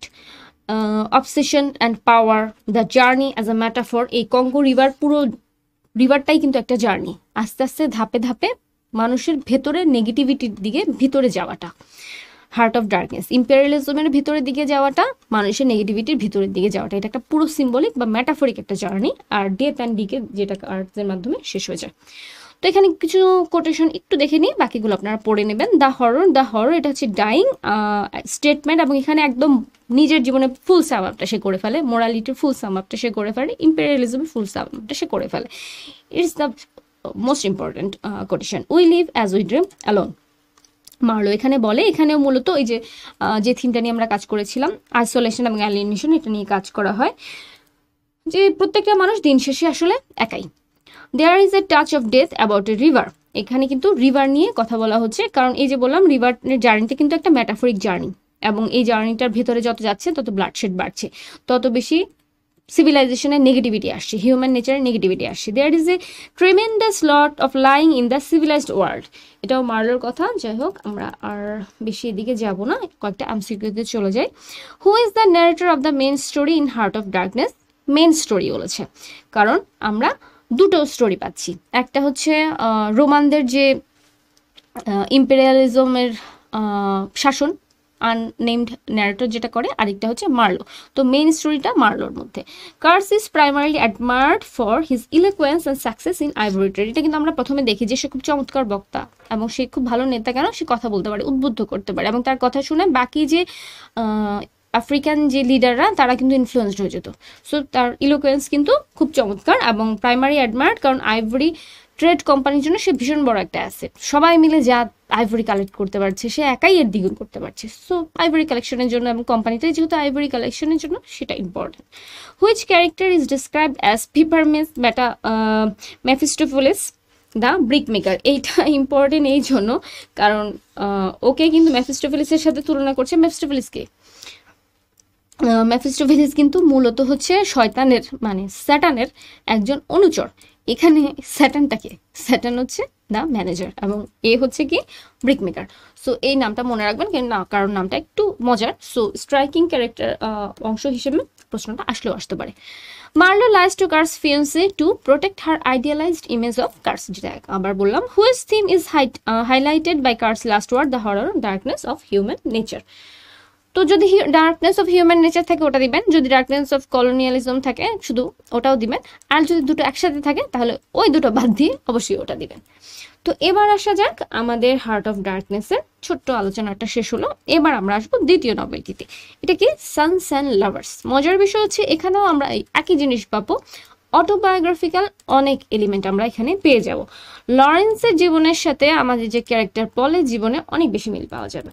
একই রকম মায়ের প্রতি প্রচণ্ড ডিভোশন, একই রকম ক্রিয়েটিভিটি আমরা পাবো। যদি একজনকে আমরা আর্টিস্ট হিসেবে পাবো, আরেকজনকে রাইটার হিসেবে পাই, কিন্তু এখানে অটোবায়োগ্রাফিক্যাল বেশ কিছু এলিমেন্ট কিন্তু আছে। তো ক্লাস ওভারভিউতে একই রকম আমরা একটা ছোট্ট বায়োগ্রাফি দিয়ে শুরু করেছি। তো লরেন্স মূলত কিন্তু novelist, poet, essayist, literary critic, এবং ওনার লেখাগুলোর মধ্যে মূলত Sons and Lovers, Women in Love, Lady Chatterley's Lover, এগুলো খুব ইম্পর্টেন্ট। এবং ওই সময়ের কন্টেম্পোরারি সোসাইটিতে কিন্তু লরেন্সের লেখাগুলো নিয়ে তুমুল বিতর্ক উঠে গেছিল, কারণ উনি মূলত সাইকো অ্যানালিসিস নিয়ে কাজ করতেন, এবং ফ্রয়েডিয়ান সাইকো অ্যানালিসিস, এডিপাস কমপ্লেক্স কিন্তু তার লেখার মধ্যে প্রচুর চলে আসতো। তো যতই মডার্ন নভেল হোক, মডার্ন নভেলে কিন্তু গোড়ার দিকে এখনো মানুষের পক্ষে এগুলো অ্যাকসেপ্ট করতে বেশ কষ্ট হতো। এগুলো কিন্তু খুব কন্ট্রোভার্সিয়াল লেখা ছিল তখন। তো বেশ কিছু লিটারারি ওয়ার্ক ওনার ইম্পর্টেন্ট, সেটার মধ্যে White Peacock, Sons and Lovers, Rainbow, Women in Love, Lady Chatterley's Lover, এগুলো কিন্তু ফ্রিকোয়েন্টলি পরীক্ষার প্রশ্নগুলোর মধ্যে আসে। আপনারা যদি অন্য প্রশ্নগুলোও দেখেন, কারণ এই প্যাটার্নের প্রশ্নগুলো আপনারা বাংলাদেশে এত ডিটেলসে না আসলেও আমরা কিন্তু বাইরের দেশগুলোতে পাবো। তো আপনারা যদি দেখেন ওখান থেকে এই প্রশ্নগুলো বেশি আসে। তো যাই হোক, বায়োগ্রাফিটা একটু দেখে নেবেন, এক ঝলকে দেখবেন, খুব বেশি মনে রাখার দরকার নেই, জাস্ট জানার জন্য। যখন ভাইবা আসবে তখন তো আপনাকে ডিটেলস পড়তেই হবে। আর 47 যাদের সামনে আছে বা অন্য বিশেষ যারা আছে তারা তো আপনার নামগুলো একটু জেনে নেবেন, কারণ একটা হিউজ প্রশ্ন ব্যাংক পিএসসির সামনে চলে আসছে। সে এখন যে কোনো পরীক্ষায় লিটারেচার থেকে একটু ডিপে প্রশ্ন করার সুযোগ পাবে। এখন নেম অ্যান্ড টাইটেল ডিএস লরেন্সের, মূলত ওকে কিন্তু sometimes called bird literary rebel. Rebel বলার কারণ কি, বা প্রফেট অফ মডার্নিটি, কারণ ওই যে বললাম ওই সময় যে লেখাগুলো, ওই লেখাগুলো কিন্তু মানে মা ছেলের এই সম্পর্কটাকে ওই সাইকোলজিক্যাল দৃষ্টিভঙ্গি থেকে দেখা, এটা কিন্তু খুব টাফ, এই জন্যই রিবেল। তো যাই হোক, আমরা নভেলটা চলে আসি। এই নভেলটা শুরু, এটা একটা গল্প পল মরেলের, এবং আমরা গল্পটা নভেলটা শুরুটা পাই কিভাবে। নভেলের শুরুটা হয় হচ্ছে মরেল ফ্যামিলিতে। মরেল ফ্যামিলি বাবা হচ্ছে বাবা না, শুরু হয় হচ্ছে আমরা পাই মাকে দিয়ে, গার্টুড মরেলকে দিয়ে। গার্টুড মরেলের ফ্যামিলি কিন্তু সফিস্টিকেটেড, বাবা একজন ইঞ্জিনিয়ার, এবং আমরা দেখি যে তিনি বেশ সুন্দরী, উচ্চাকাঙ্ক্ষী এবং বেশ ইন্টেলেকচুয়াল ধরনের একজন মানুষ। এবং তার বিয়ে ঠিকও ছিল, কিন্তু তার ফ্যামিলির মধ্যে বাবা কিন্তু প্রায় মাকে অ্যাবিউজ করতেন। তো এই জিনিসটা দেখে তিনি কিন্তু খুব হতাশ ছিলেন, এবং তিনি চাচ্ছিলেন যে তার জীবনসঙ্গী যেন এরকম না হয়।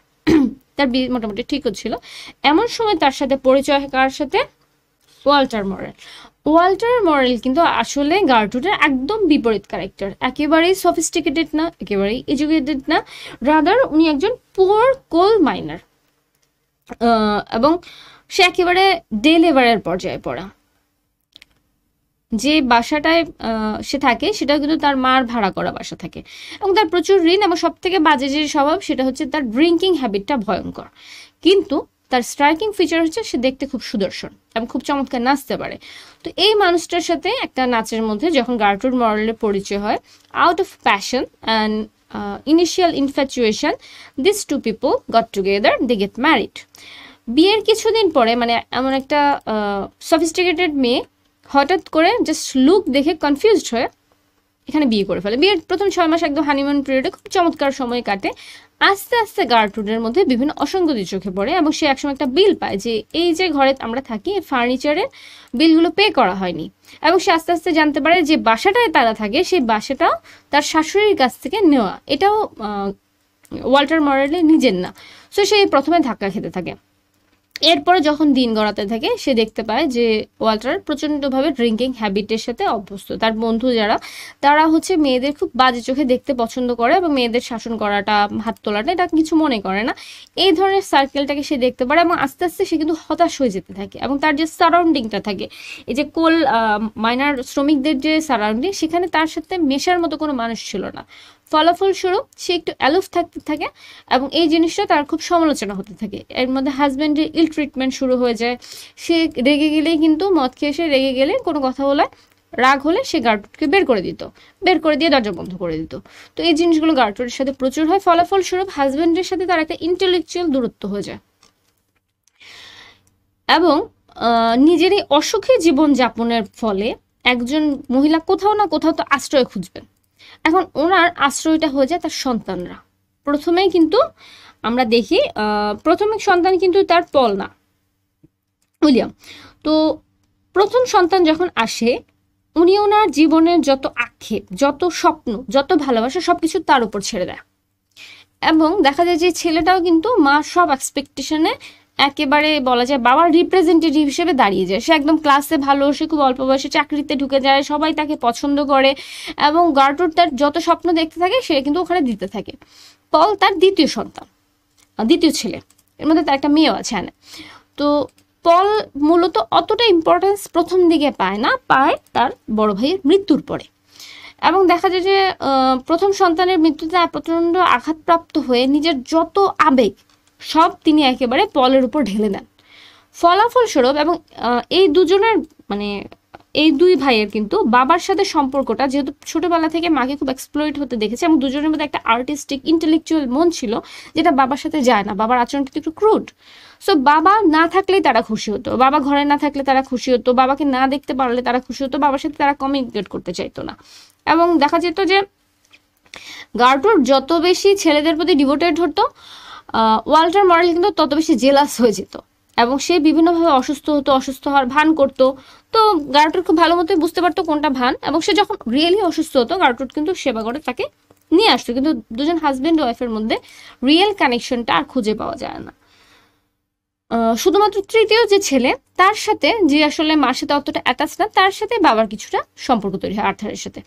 তো এর আগ পর্যন্ত দেখা যায় যে বাকি দুই ছেলে মার সাথে এত বেশি ডিপেন্ডেন্ট, এত বেশি কানেক্ট, বিশেষ করে পলের সাথে মায়ের যে সম্পর্কটা, এটা এত বেশি এলিভেটেড স্টেজে যে চলে যায় যে আমরা যখন যে বর্ণনাগুলো পাই যে সে তার অন্য সময়গুলো মার সাথে কাটাতে পছন্দ করে। অবসর সময়ে মা যখন পিয়ানো বাজাতো, ছোটবেলায় যেমন পায়ের কাছে বসে থাকতো, এরকম মার সাথে মা কথা বলবে, মা চেয়ারে বসে থাকবে, পাশে বসে থাকবে, মাকে নিয়ে বাইরে ঘুরতে যাবে, এবং সব কিছুতে, জীবনের সব কিছুতে মার প্রায়োরিটি। এবং দেখা যায় যে তাদের দুই ভাইয়ের জীবনে যখন কোনো নারী আসে, মা অ্যাপ্রুভ করে না, যেই আসুক, মিরিয়ামের মতো মেয়ে আসুক, ক্লারার মতো মেয়ে আসুক, মানে যেই আসুক, বা লিজা লুর মতো মেয়ে আসুক, যেই আসুক, কাউকে মা পছন্দ করে না।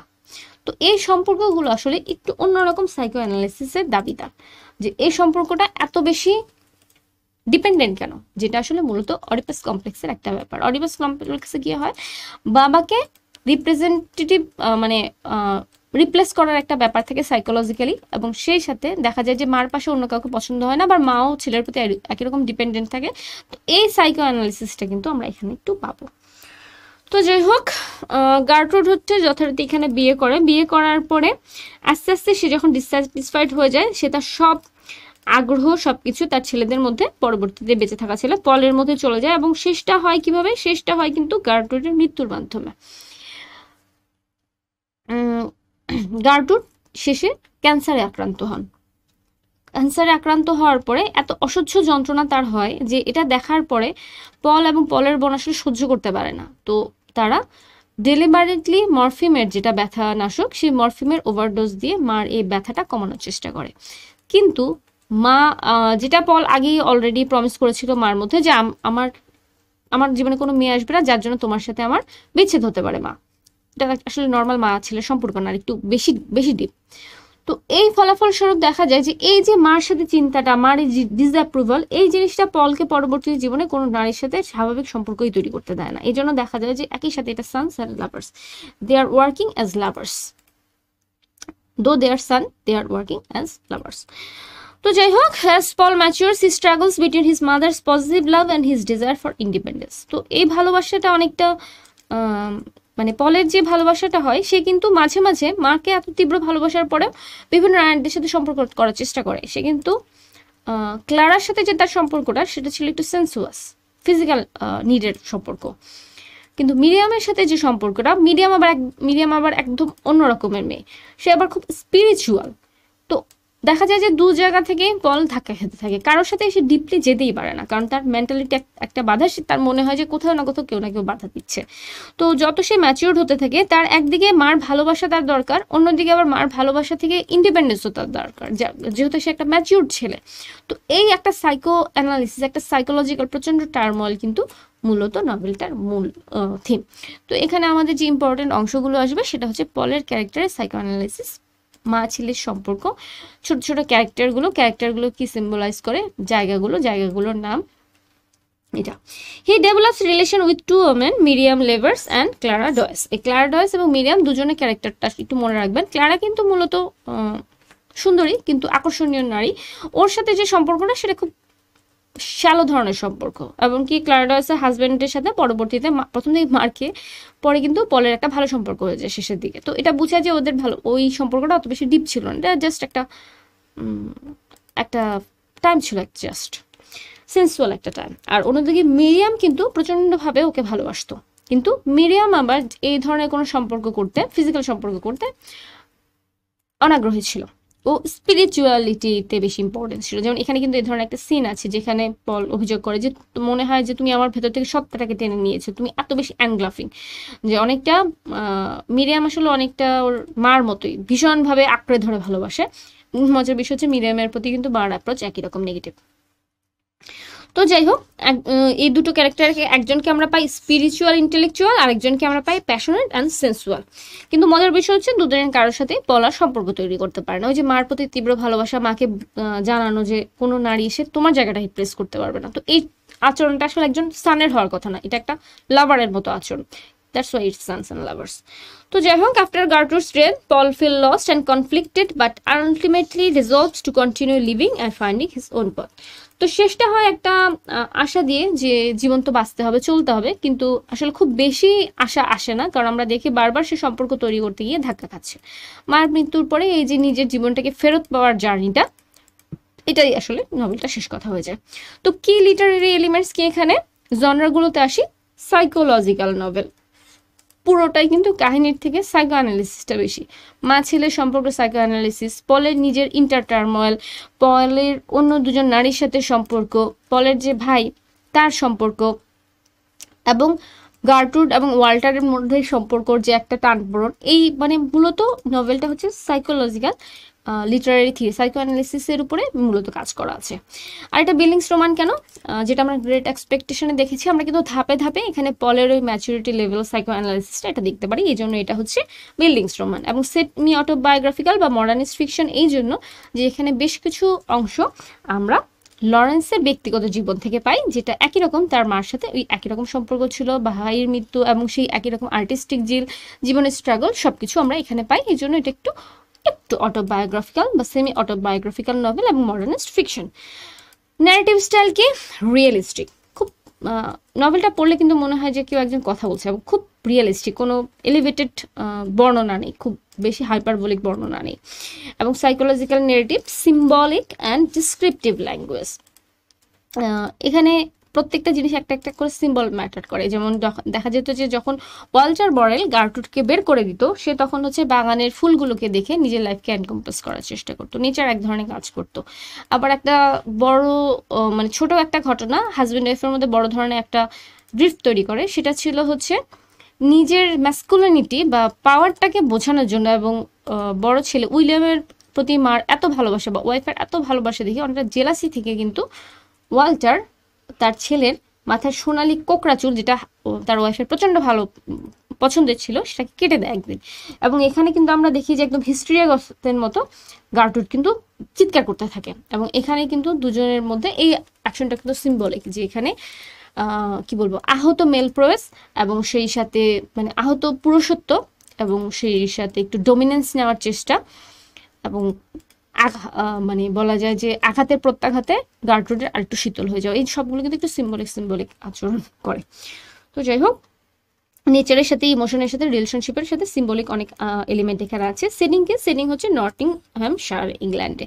এটা একটা মাইনিং টাউন, যেটা based on Lawrence on home town, যে কারণে এটাকে বারবার অটোবায়োগ্রাফিক্যাল বলা হচ্ছে। তো সেটিংটা মনে রাখবেন, নটিংহ্যামশায়ার। এবং সময়টা কোনটা? 19th too early 20th century, কারণ এটা মডার্ন নভেল এবং মডার্ন নভেলের টাইম ফ্রেমটা এটা।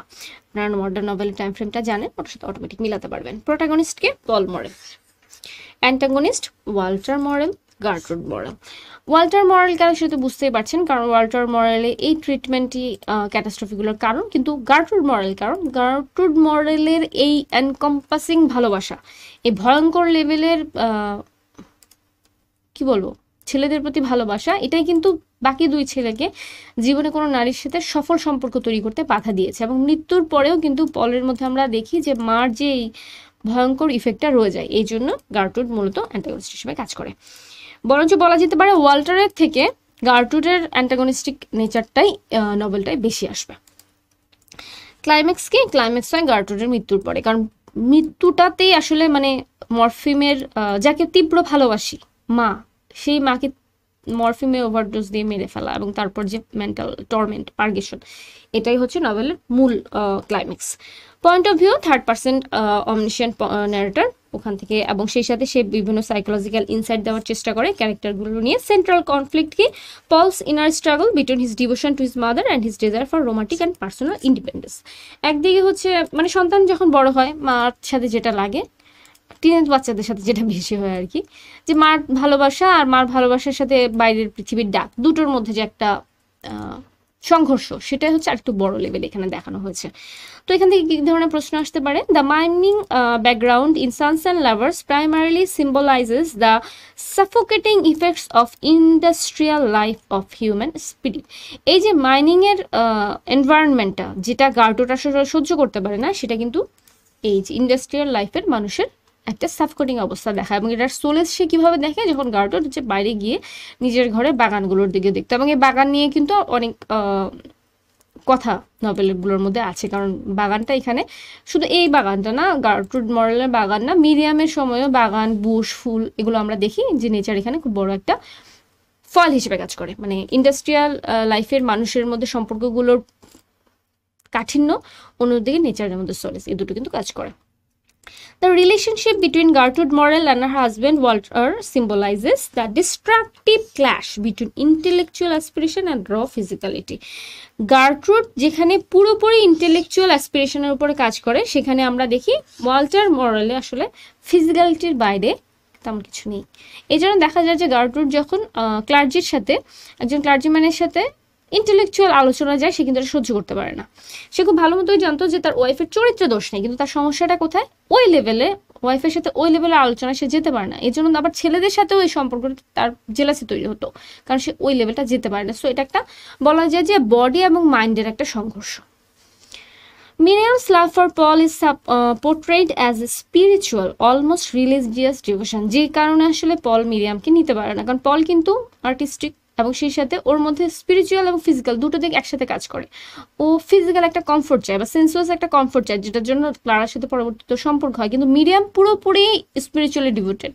যে কোনো রিলেশন বিল্ড করে তার মধ্যে প্রচণ্ড পারগেশন তৈরি হয়, তার মধ্যে প্রচণ্ড প্রাশ্চিত্য তৈরি হয়, এবং এই জন্য পল কিন্তু মিরিয়ামের সাথে সম্পর্কটা আগাতে পারে না, যদিও মিরিয়াম কিন্তু শেষ পর্যন্ত চেষ্টা করে যায়। Clara Doyce represents for Paul a passionate but temporary escape from maternal influence. খুবই প্যাশনেটলি আসে এবং ওর সাথে সম্পর্ক তৈরি হয়, কিন্তু এটা একটা জাস্ট ইনফ্যাচুয়েশন।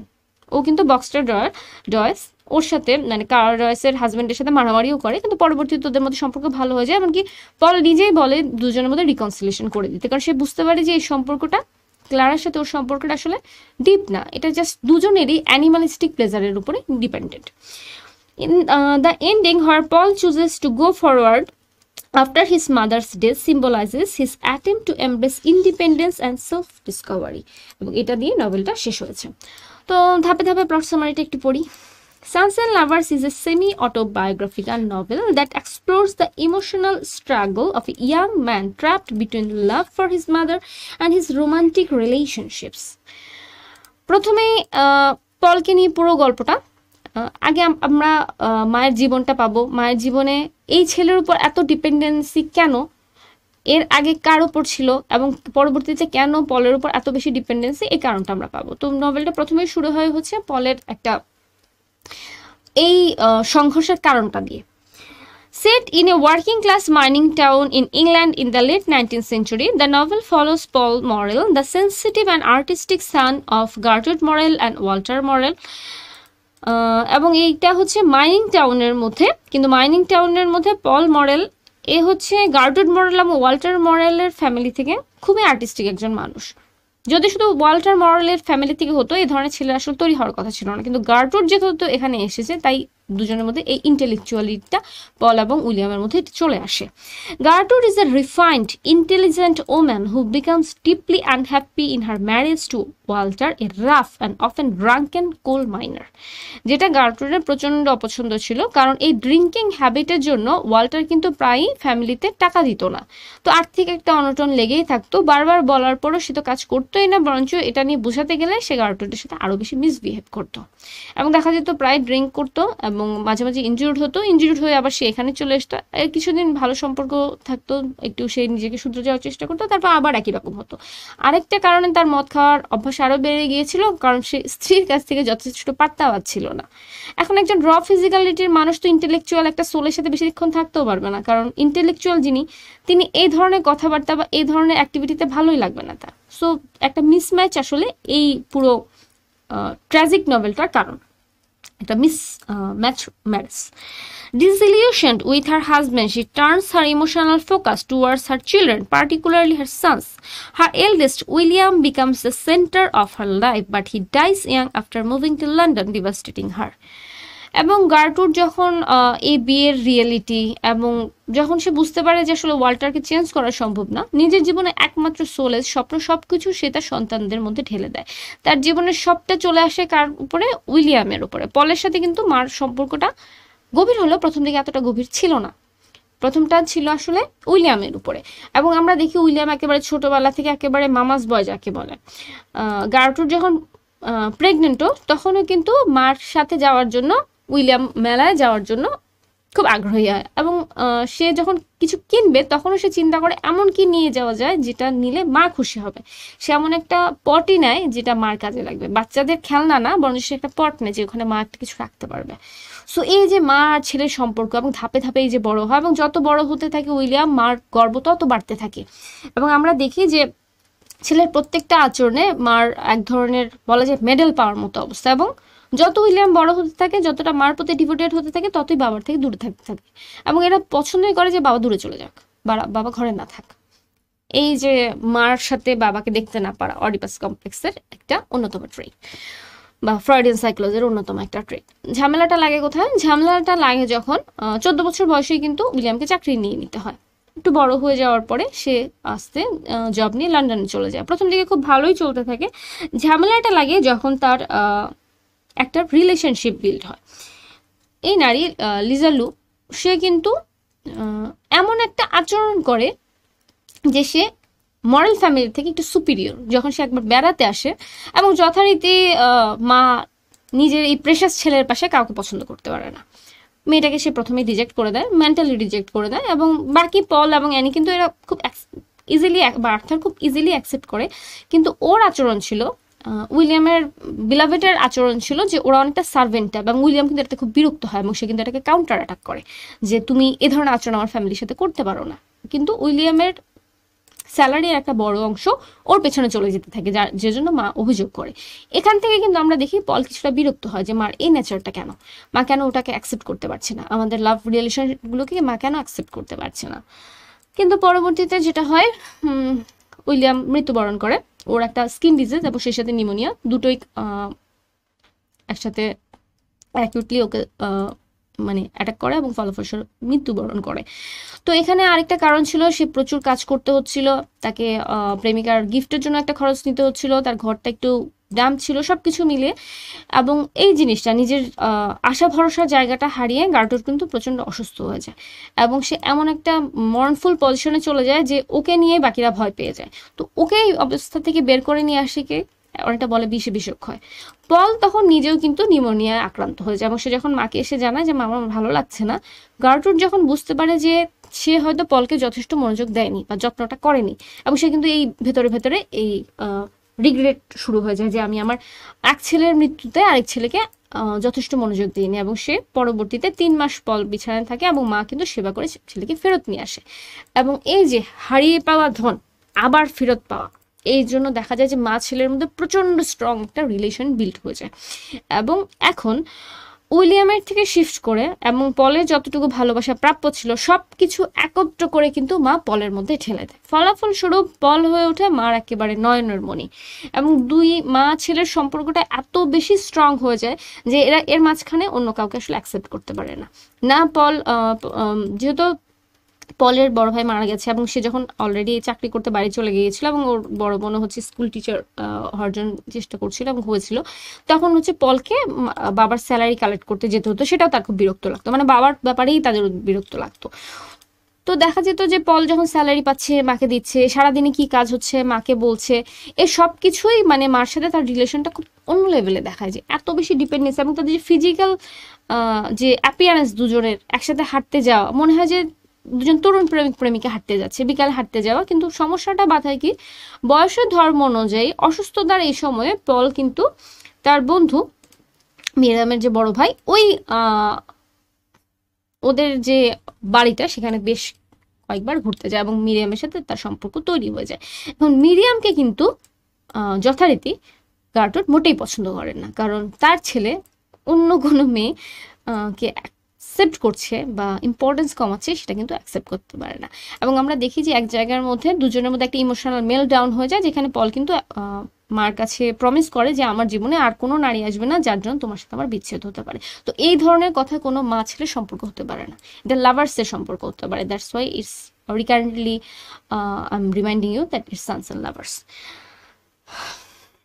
যাই হোক, পলের আরেকটা কথা বলতে ভুলে গেছি, যে পল এখানে কিন্তু পল মূলত ইন্টারেস্ট হচ্ছে পেইন্টিংয়ে, এবং সে ও একটা ক্লারিক্যাল জব করতো এবং সেখানেও জবে সে ভালো কাজ করতো, এবং ওখানে মানে তার হেলথে একটু সমস্যা হয়েছিল, কিন্তু সেখানেও সে বেশ প্রিয় ছিল, এবং একটা তার পেইন্টিং পুরস্কারও পায়। এসব কিছু মাকে খুব গর্বিত বোধ করতো। এখানে আমরা লরেন্সের সাথে একটু মিল পাই, যে লরেন্সের রাইটিং আর এখানে কিন্তু পেইন্টিং, সো এই দুটোর মধ্যে বেশ কিছু মিল আছে। এবং শেষটা হয়ে যায় কি, শেষটা হয়ে যায় যে যখন মানে মার সাথে সম্পর্কর জোরে পল যখন কোনো রিলেশনই বিল্ড আপ করতে পারে না, এবং মিরিয়ামের মাধ্যমে কিন্তু ক্লারার সাথে ওর পরিচয় হয়, এবং ক্লারার সাথে একটা সম্পর্ক হয়, কিছুদিনের সম্পর্ক, একটা ফিজিক্যাল সম্পর্ক, এবং দেখা যায় যে ইমোশনালি আসলে দুজনের মধ্যে কোনো অ্যাটাচমেন্ট হচ্ছে না, এবং সবার শেষেও কিন্তু ক্লারার হাজব্যান্ডের কাছে রিকনসিলিয়েশন দিয়ে দেয়। কিন্তু মিরিয়ামের সাথে সে অ্যাকসেপ্ট করতে পারে না মিরিয়ামকে, কারণ মিরিয়াম এত বেশি স্পিরিচুয়াল লেভেলে ওকে ভালোবাসতো, যেটাও আসলে নিতে পারতো না। মিরিয়ামকে টাচ করলেও মিরিয়াম ভয় সিটিয়ে যেত, কারণ সে রিলিজিয়াস মেন্টালিটি ছিল। তো এই জিনিসটাও পলকে খুব কি বলবো, ওর থেকে অ্যালোভ করে নিত, যেটা আসলে মিরিয়াম ওর সাপোর্ট হতে পারতো, কিন্তু মিরিয়ামের আচরণের সুইটনেসই আসলে ওকে অ্যাকসেপ্ট করতে দেয় না। কিন্তু সর্বশেষে যেটা হয়, দেখা যায় যে গার্টুডের মৃত্যু দশা, ক্যান্সারে আক্রান্ত গার্টুডের যেহেতু চিকিৎসা করে, পল যেটা চাচ্ছিল যে চিকিৎসা করে মাকে ওরকম নার্স করা, সেটা যখন সম্ভব হয় না, এমনকি একটা পর্যায়ে আমরা দেখি যে অ্যানে, ওর যে বোন, সেও কিন্তু পলকে এক জায়গার মধ্যে মানে তিরস্কার করে, যে তুমি অন্য জিনিসের জন্য মাকে মনোযোগ দিতেছো না। তো এই সব কিছু মিলে মার কষ্ট ওরা দেখতে পায় না, তারা কিন্তু মরফিয়ামের ওভারডোজ দিয়ে দেয়, এবং ওখানে ডেথ সিনটা একটু ইম্পর্টেন্ট আপনাদের জন্য, যে মনে হয় যে শান্তিতে ঘুমাচ্ছে। কিন্তু এরপরে পলের মধ্যে যেটা হয়, পলের মধ্যে একটা তীব্র টানাপোড়েন, যে মা নেই এই জিনিসটা অ্যাকসেপ্ট করতে তাদের ভীষণ কষ্ট হয়ে যায়, এবং তারপরেও সে শেষটা একটা হোপ দিয়ে শেষ করে, যে জীবন তো চলতে হবে, জীবনকে চালিয়ে নিয়ে দেওয়া। তো এই যে মার মৃত্যুর পরে এই যে মানে কি বলবো, এই ইমোশনাল অংশটার মধ্যে থেকে নিজের আবার আইডেন্টিটি খুঁজে বের করা, এই অংশটার মধ্যে থেকে হচ্ছে নভেলটা শেষ হয়ে যায়। তো এখান থেকে কি ধরনের ব্রিফ কোশ্চেন আসতে পারে একটু দেখি। How does the relationship between Gertrude and Walter Morel set the foundation for the novel's central conflict? Their unhappy marriage creates emotional distance. পুরো নভেলটার বা এই ছেলেগুলোর জীবনের ক্যাটাস্ট্রফির মূল কারণটাই হচ্ছে একটা আনহ্যাপি ম্যারেজ, খুবই মিসম্যাচ দুটো মানুষ জাস্ট ইনফ্যাচুয়েশনের জোরে একত্র হওয়ার ফলেই কিন্তু এই জিনিসটা হয়, যেটার জন্যই গার্ট্রুড এই আনহ্যাপি বিয়ের ফলাফলস্বরূপ ডিপেন্ডেন্ট হয়ে যায়, প্রথমে তার ছেলে উইলিয়াম, তারপরে পলের উপরে। আর এত বেশি ডিপেন্ডেন্ট সে হয়ে যায়, বা এত বেশি ইমোশনালি সে এঙ্গেজ করে ফেলে, যার ফলে তার ছেলেদের পক্ষে কোনো সুস্থ স্বাভাবিক সম্পর্ক তৈরি করা সম্ভব হয় না। এটাই আসলে central conflict. In what way is Paul's relationship with his mother both nurturing and destructive? এই দুটো একটু খেয়াল করেন, মায়ের সাথে সম্পর্কে নার্চারিং এবং ডিস্ট্রাকটিভ। মায়ের সাথে সম্পর্ক তো নার্চারিং হয়, ডিস্ট্রাকটিভ কেন?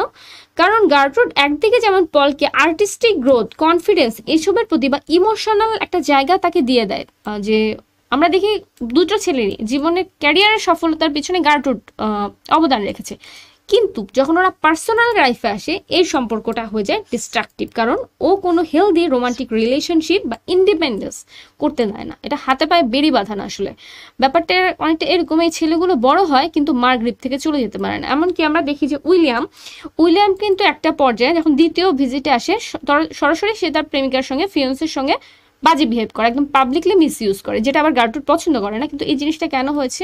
কারণ মা তাদের মধ্যে এত বেশি মানে প্রমিনেন্ট, মার নেচারটা এত বেশি প্রমিনেন্ট যে অন্য কোনো মেয়েকে তারা ওই জায়গাটাই দিতে পারে না। এবং বাবা মায়ের অ্যাবিউসের সম্পর্ক, এটাও কিন্তু একটা কাজ করে, মানে একটা অসুখী বাবা মার সম্পর্ক সন্তানদের মধ্যে কি করতে পারে, এবং সেই মা যদি ফোকাসটা নিয়ে আসে হচ্ছে ছেলেদের উপরে। সো এটা একটা psycho analytical novel, it deals mostly on Freudian psychology, এবং সেই সাথে হচ্ছে হিউম্যান রিলেশনশিপের যে কমপ্লেক্সিটি সেটা নিয়ে। What role does William's death play in shaping Paul's future? আরেকটা ক্যাটাস্ট্রফি হচ্ছে, প্রথম কথা হচ্ছে একটা অসুখী বিয়ে, আর পলের জীবনের সব থেকে ট্র্যাজিক ইনসিডেন্ট হচ্ছে উইলিয়ামের মৃত্যুটা, উইলিয়াম যদি মারা না যেত, মা কিন্তু পলের প্রতি এত বেশি ফোকাসড হতো না। উইলিয়াম কিন্তু আরেকটু ইন্ডিপেন্ডেন্স, মেন্টাল ইন্ডিপেন্ডেন্সের অধিকারী ছিল, সে কিন্তু মার হাত থেকে লটারে চলে গিয়েছিল, রিলেশন বিল্ড করতে পেরেছিল, কিন্তু আমরা কিন্তু পলের মধ্যে সেটা দেখি না। তো পলের জীবনে একটা বড় টার্নিং পয়েন্ট হচ্ছে উইলিয়ামের মৃত্যু। William's death intensifies Gertrude's attachment to Paul, making him the new emotional focus on her life. তো ওই ফোকাসটা এখানে চলে আসে, আর যার ফলাফলস্বরূপ পলের ইন্টারনাল কনফ্লিক্ট আরও বেড়ে যায়। Why does Paul feel conflicted in his relationship with Miriam? Although Paul shares a deep intellectual and spiritual connection with Miriam, he feels suffocated by her religious devotion and emotionally manipulated by his mother's disapproval. Miriam খুবই spiritual intellectual একজন মানুষ, কিন্তু ওই যে পল যেটা অভিযোগ করে, আমার মনে হয় তুমি আমার থেকে আত্মা শুষে নিয়ে যাচ্ছ, যে ওখানে আবার মানে ক্লারার যেটা বিপরীত, ক্লারা হচ্ছে পুরোটাই শরীর আর মিরিয়াম পুরোটাই স্পিরিট। তো ভালোবাসার মানুষের কাছ থেকে শরীর বা স্পিরিট কোনো একটা পেলে আসলে হয় না, যেটা আসলে গার্ট্রুডের মধ্যে হয়েছে, যে সে পার্টনারের মধ্যে পেয়েছে শুধু শরীর, সেটাতে তার হবে না, তার ইন্টেলেকচুয়ালিটি বা সত্তা লাগবে। আবার মিরিয়ামের মধ্যে কি পাওয়া যায়, মিরিয়ামের মধ্যে পাওয়া যায় সত্তা, শরীরটা নেই। এখন আবার শরীর যখন শুধু আসে ক্লারা, সেটাও আবার হচ্ছে না, কারণ এই যে মার একটা গ্রিপ, সবকিছু মিলে একটা সুস্থ স্বাভাবিক সম্পর্ক তৈরি করা যাচ্ছে না। How does Paul's affair with Clara differ from his relationship with Miriam? Clara represents physical passion and rebellion, while Miriam symbolizes spiritual and emotional intimacy. Neither relationship feels Paul complete. একজন এদিকে আরেকজন ওদিকে। এখন মেন ক্যারেক্টারগুলো একটু দেখে, আমরা already আলোচনা করে ফেলেছি, এই জন্য এইভাবে আলোচনাটা করি যেন আলাদা আলাদা ধাপে না করতে হয়। Paul Morel, the protagonist, sensitive, artistic, কিন্তু emotionally tied up with his mother. সবই ঠিক আছে, কিন্তু মার সাথে টাইড আপ, কারণ সান্স এবং একই সাথে লাভার। গার্ট্রুড মরেল মা, ওয়াল্টার মরেল বাবা। গার্ট্রুড মরেল খুব আর্টিস্টিক, ইন্টেলেকচুয়াল, লফটি একজন মানুষ। ওয়াল্টার মরেল একেবারে বিপরীত, রক রুড একজন মানুষ, খুব একটা ছেলেদের জীবনে তার কোনো একটা অবদানই নেই। উইলিয়াম মরেল হচ্ছে পলের বড় ভাই। লরেন্সের জীবনে কিন্তু বড় ভাইয়ের একই রকম আনটাইমলি মৃত্যু হয়েছিল, এবং উইলিয়াম মরেল আসলে প্রথম যে লাভার হিসেবে মার কাজ করে সে উইলিয়াম মরেল। মিরিয়াম ওয়েভার্স হচ্ছে Paul's intellectual and spiritual love interest. Clara Dawes foil হিসেবে কাজ করে মিরিয়ামের, সে আসলে একটা সেন্সুয়াস ওমেন, যেখানে সম্পর্কটা খুবই প্যাশনেট নিডের উপরে কাজ করে, ওটুকুই। আর মাইনর ক্যারেক্টারগুলোর মধ্যে নামগুলো শুধু জাস্ট জেনে যান। অ্যানি মরেল হচ্ছে পলের বোন। এখানে ওর খুব বেশি মজার বিষয় হচ্ছে মার এত ডিপেন্ডেন্সি সন্তানদের উপর, অ্যানির সাথে কিন্তু মার সম্পর্কটা ওরকম ডিপেন্ডেন্ট দেখা যায় না, এবং অ্যানির খুব একটা অবদানও দেখা যায় না, কারণ এর জন্য তো লাভার্স, মা মেয়ে তো আর লাভার হবে না। তো আর্থার মরেল হচ্ছে পলদের একদম ছোট ভাই। মজার বিষয় হচ্ছে বাকি দুই ভাইকে বাবা পছন্দ না করলেও আর্থারকে কিন্তু আবার বাবা পছন্দ করে, এবং আর্থার অনেকটাই বাবার মতো, সেও কাজ করতে পছন্দ করে না, কিন্তু একটা স্কলারশিপ নিয়ে সে পড়াশোনা করে। এবং আর্থার হওয়ার পরেই মজার বিষয় হচ্ছে, অন্য দুই ছেলের ব্যাপারে যাই হোক, আর্থার হওয়ার পরে কিন্তু ওয়াল্টার মরেল খুব খুশি হয়। এবং পলের জন্মের সময় কিন্তু বিয়ের এই অবস্থা সবকিছু মিলে গার্ট্রুড কিন্তু চায়নি যে পল হোক, এবং সেটা কিন্তু পরবর্তীতে তার একটু কষ্টও থাকে, যে আমি যেটা ভেবেছিলাম এটা আবার কোনো সমস্যা হতো না। তো যাই হোক, বাক্সটার ডয়েস হচ্ছে ক্লারা ডয়েসের হাজব্যান্ড, এবং প্রথম দিকে বেশ কনফ্রন্টেশনও হয়, ওর পলের সাথে মারামারিও হয়, কিন্তু শেষে এরা দুজন বন্ধুত্ব করে, কারণ ক্লারার সাথে সম্পর্ক রিয়েলি অতটা গভীর ছিল না। ফলাফলস্বরূপ এই দুটো সম্পর্ক, দুজনের মধ্যে বন্ধুত্ব তৈরি হয়ে যায়। মিস্টার অ্যান্ড মিসেস লেভার্স, মিরিয়ামের বাবা মা। ক্লারাস মাদার ওই একই রকম, খুব ইম্পর্টেন্ট ক্যারেক্টার না। মিস্টার প্যাপল হচ্ছে পলের সুপেরিয়র, নামটা একটু অন্যরকম, এই জন্য মনে রাখতে পারেন। নভেল খুব বেশি অবদান নেই। Thomas Jordan, the owner of the factory, her Paul's work. এই ক্যারেক্টারগুলো থেকে বেশি আসবে না, আসলে মিরিয়াম থেকে আসতে পারে বা ক্লারার থেকে আসতে পারে, বক্সটার টয়েস থেকে খানিকটা আসতে পারে, এর থেকে বেশি আসবে না। এখন থিমগুলো কি, যেগুলো নিয়ে বারবার কথা বলেছি, Oedipus complex, mother son relationship. It's not natural relationship, it's a kind of twisted relationship. Mother is holding on the son's emotionality too much that it hinders them from creating a normal healthy emotional relationship. তো এটা একটা normal relationship না, এটা আমরা Freudian psychology থেকে analysis করবেন। এবং পুরো নভেলটা যেহেতু এটার উপরেই লেখা, তাই এই রিলেটেড যত কোড, এই রিলেটেড যত ইনসিডেন্ট, মা ছেলের সম্পর্ক, এগুলোই হচ্ছে ইম্পর্টেন্ট।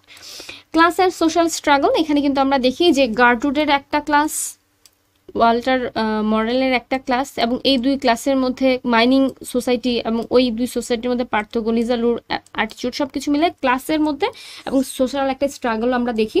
ইন্ডাস্ট্রিয়ালাইজেশন ভার্সাস নেচার, যে ইন্ডাস্ট্রিয়ালাইজেশন বা কোল কোম্পানির যে ওই এনভায়রনমেন্টটা, ওই শ্যাভে এনভায়রনমেন্টটা, মানুষের নেচার সব কিছু ওখানে আমরা দেখি। আবার মিডিয়ামের ফ্যামিলির মধ্যে ওখানে আমরা দেখি যে নেচারের একটা ইফেক্ট এবং ফলাফলস্বরূপ মিডিয়ামের আপব্রিঙ্গিংটা কীরকম, এই সব কিছু নেচারের একটা ইফেক্ট আমরা দেখি। লন্ডনের ব্লিক সেটিংটা আমরা দেখি। তারপর লাভ অ্যান্ড সেক্সুয়ালিটি, এখানে অনেক বেশি এসেছে, অনেকগুলো রিলেশনশিপ এসেছে। যেমন ফার্স্ট মডেল ফ্যামিলিটা অ্যাপারেন্টলি লাভের মধ্যে দিয়ে তৈরি হলো, আসলে মূলত সেক্সুয়ালিটি ইম্পর্টেন্ট ছিল। পরবর্তীতে পলের সাথে এবং উইলিয়ামের সাথে যে সম্পর্কগুলো, সেগুলো তো লাভ কম, সেক্সুয়ালিটি বেশি ছিল। এবং মা এবং ছেলের যে সম্পর্কের লাভটা একটু বিচিত্র লাভ, সেটা নিয়েও কথা হবে।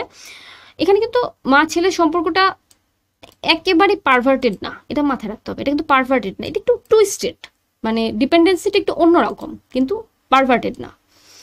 ডেথ অ্যান্ড ইমোশনাল লস, মার ডেথ এবং ইমোশনাল লস, এবং উইলিয়ামের ডেথ এবং ইমোশনাল লস, এই দুটো অংশ এই থিমের সাথে রিলেটেড। তো কিছু কোটেশন দেখা যাক। He was like a man who is tense in listening to a call, but no call came, she was dead.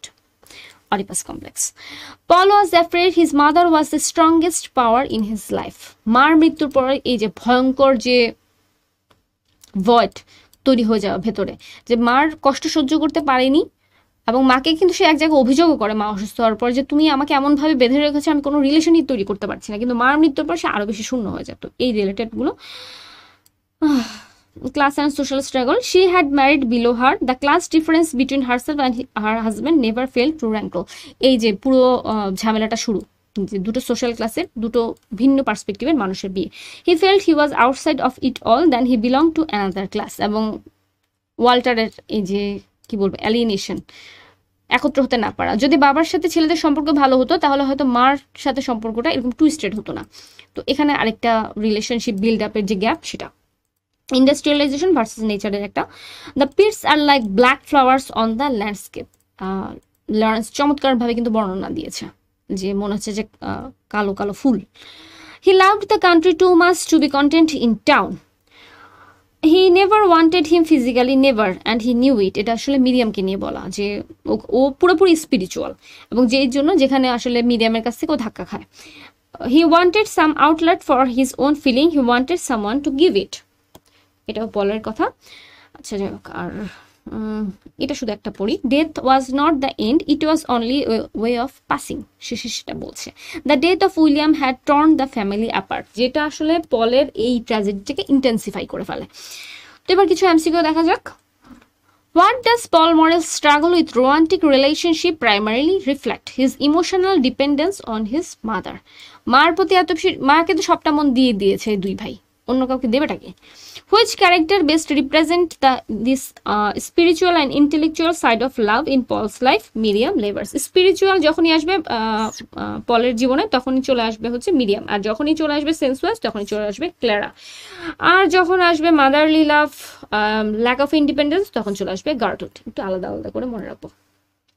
Why does Gertrude Morrell regret her marriage to Walter? He belongs to a lower social class and lack refinement. আসলে lower social class একটা ব্যাপার, আরেকটা হচ্ছে refinement, আর রিফাইনমেন্টটা ক্লাসের সাথে related. কারণ গার্টুডের সোসাইটিতে এরকম ক্রুড নেচার হওয়ার সুযোগ নেই, আবার ওয়াল্টারের সোসাইটি বা ক্লাসে অত এলিভেটেড নেচারের ওঠার সুযোগ নেই। সো খুবই একটা মিসম্যাচ ব্যাপার।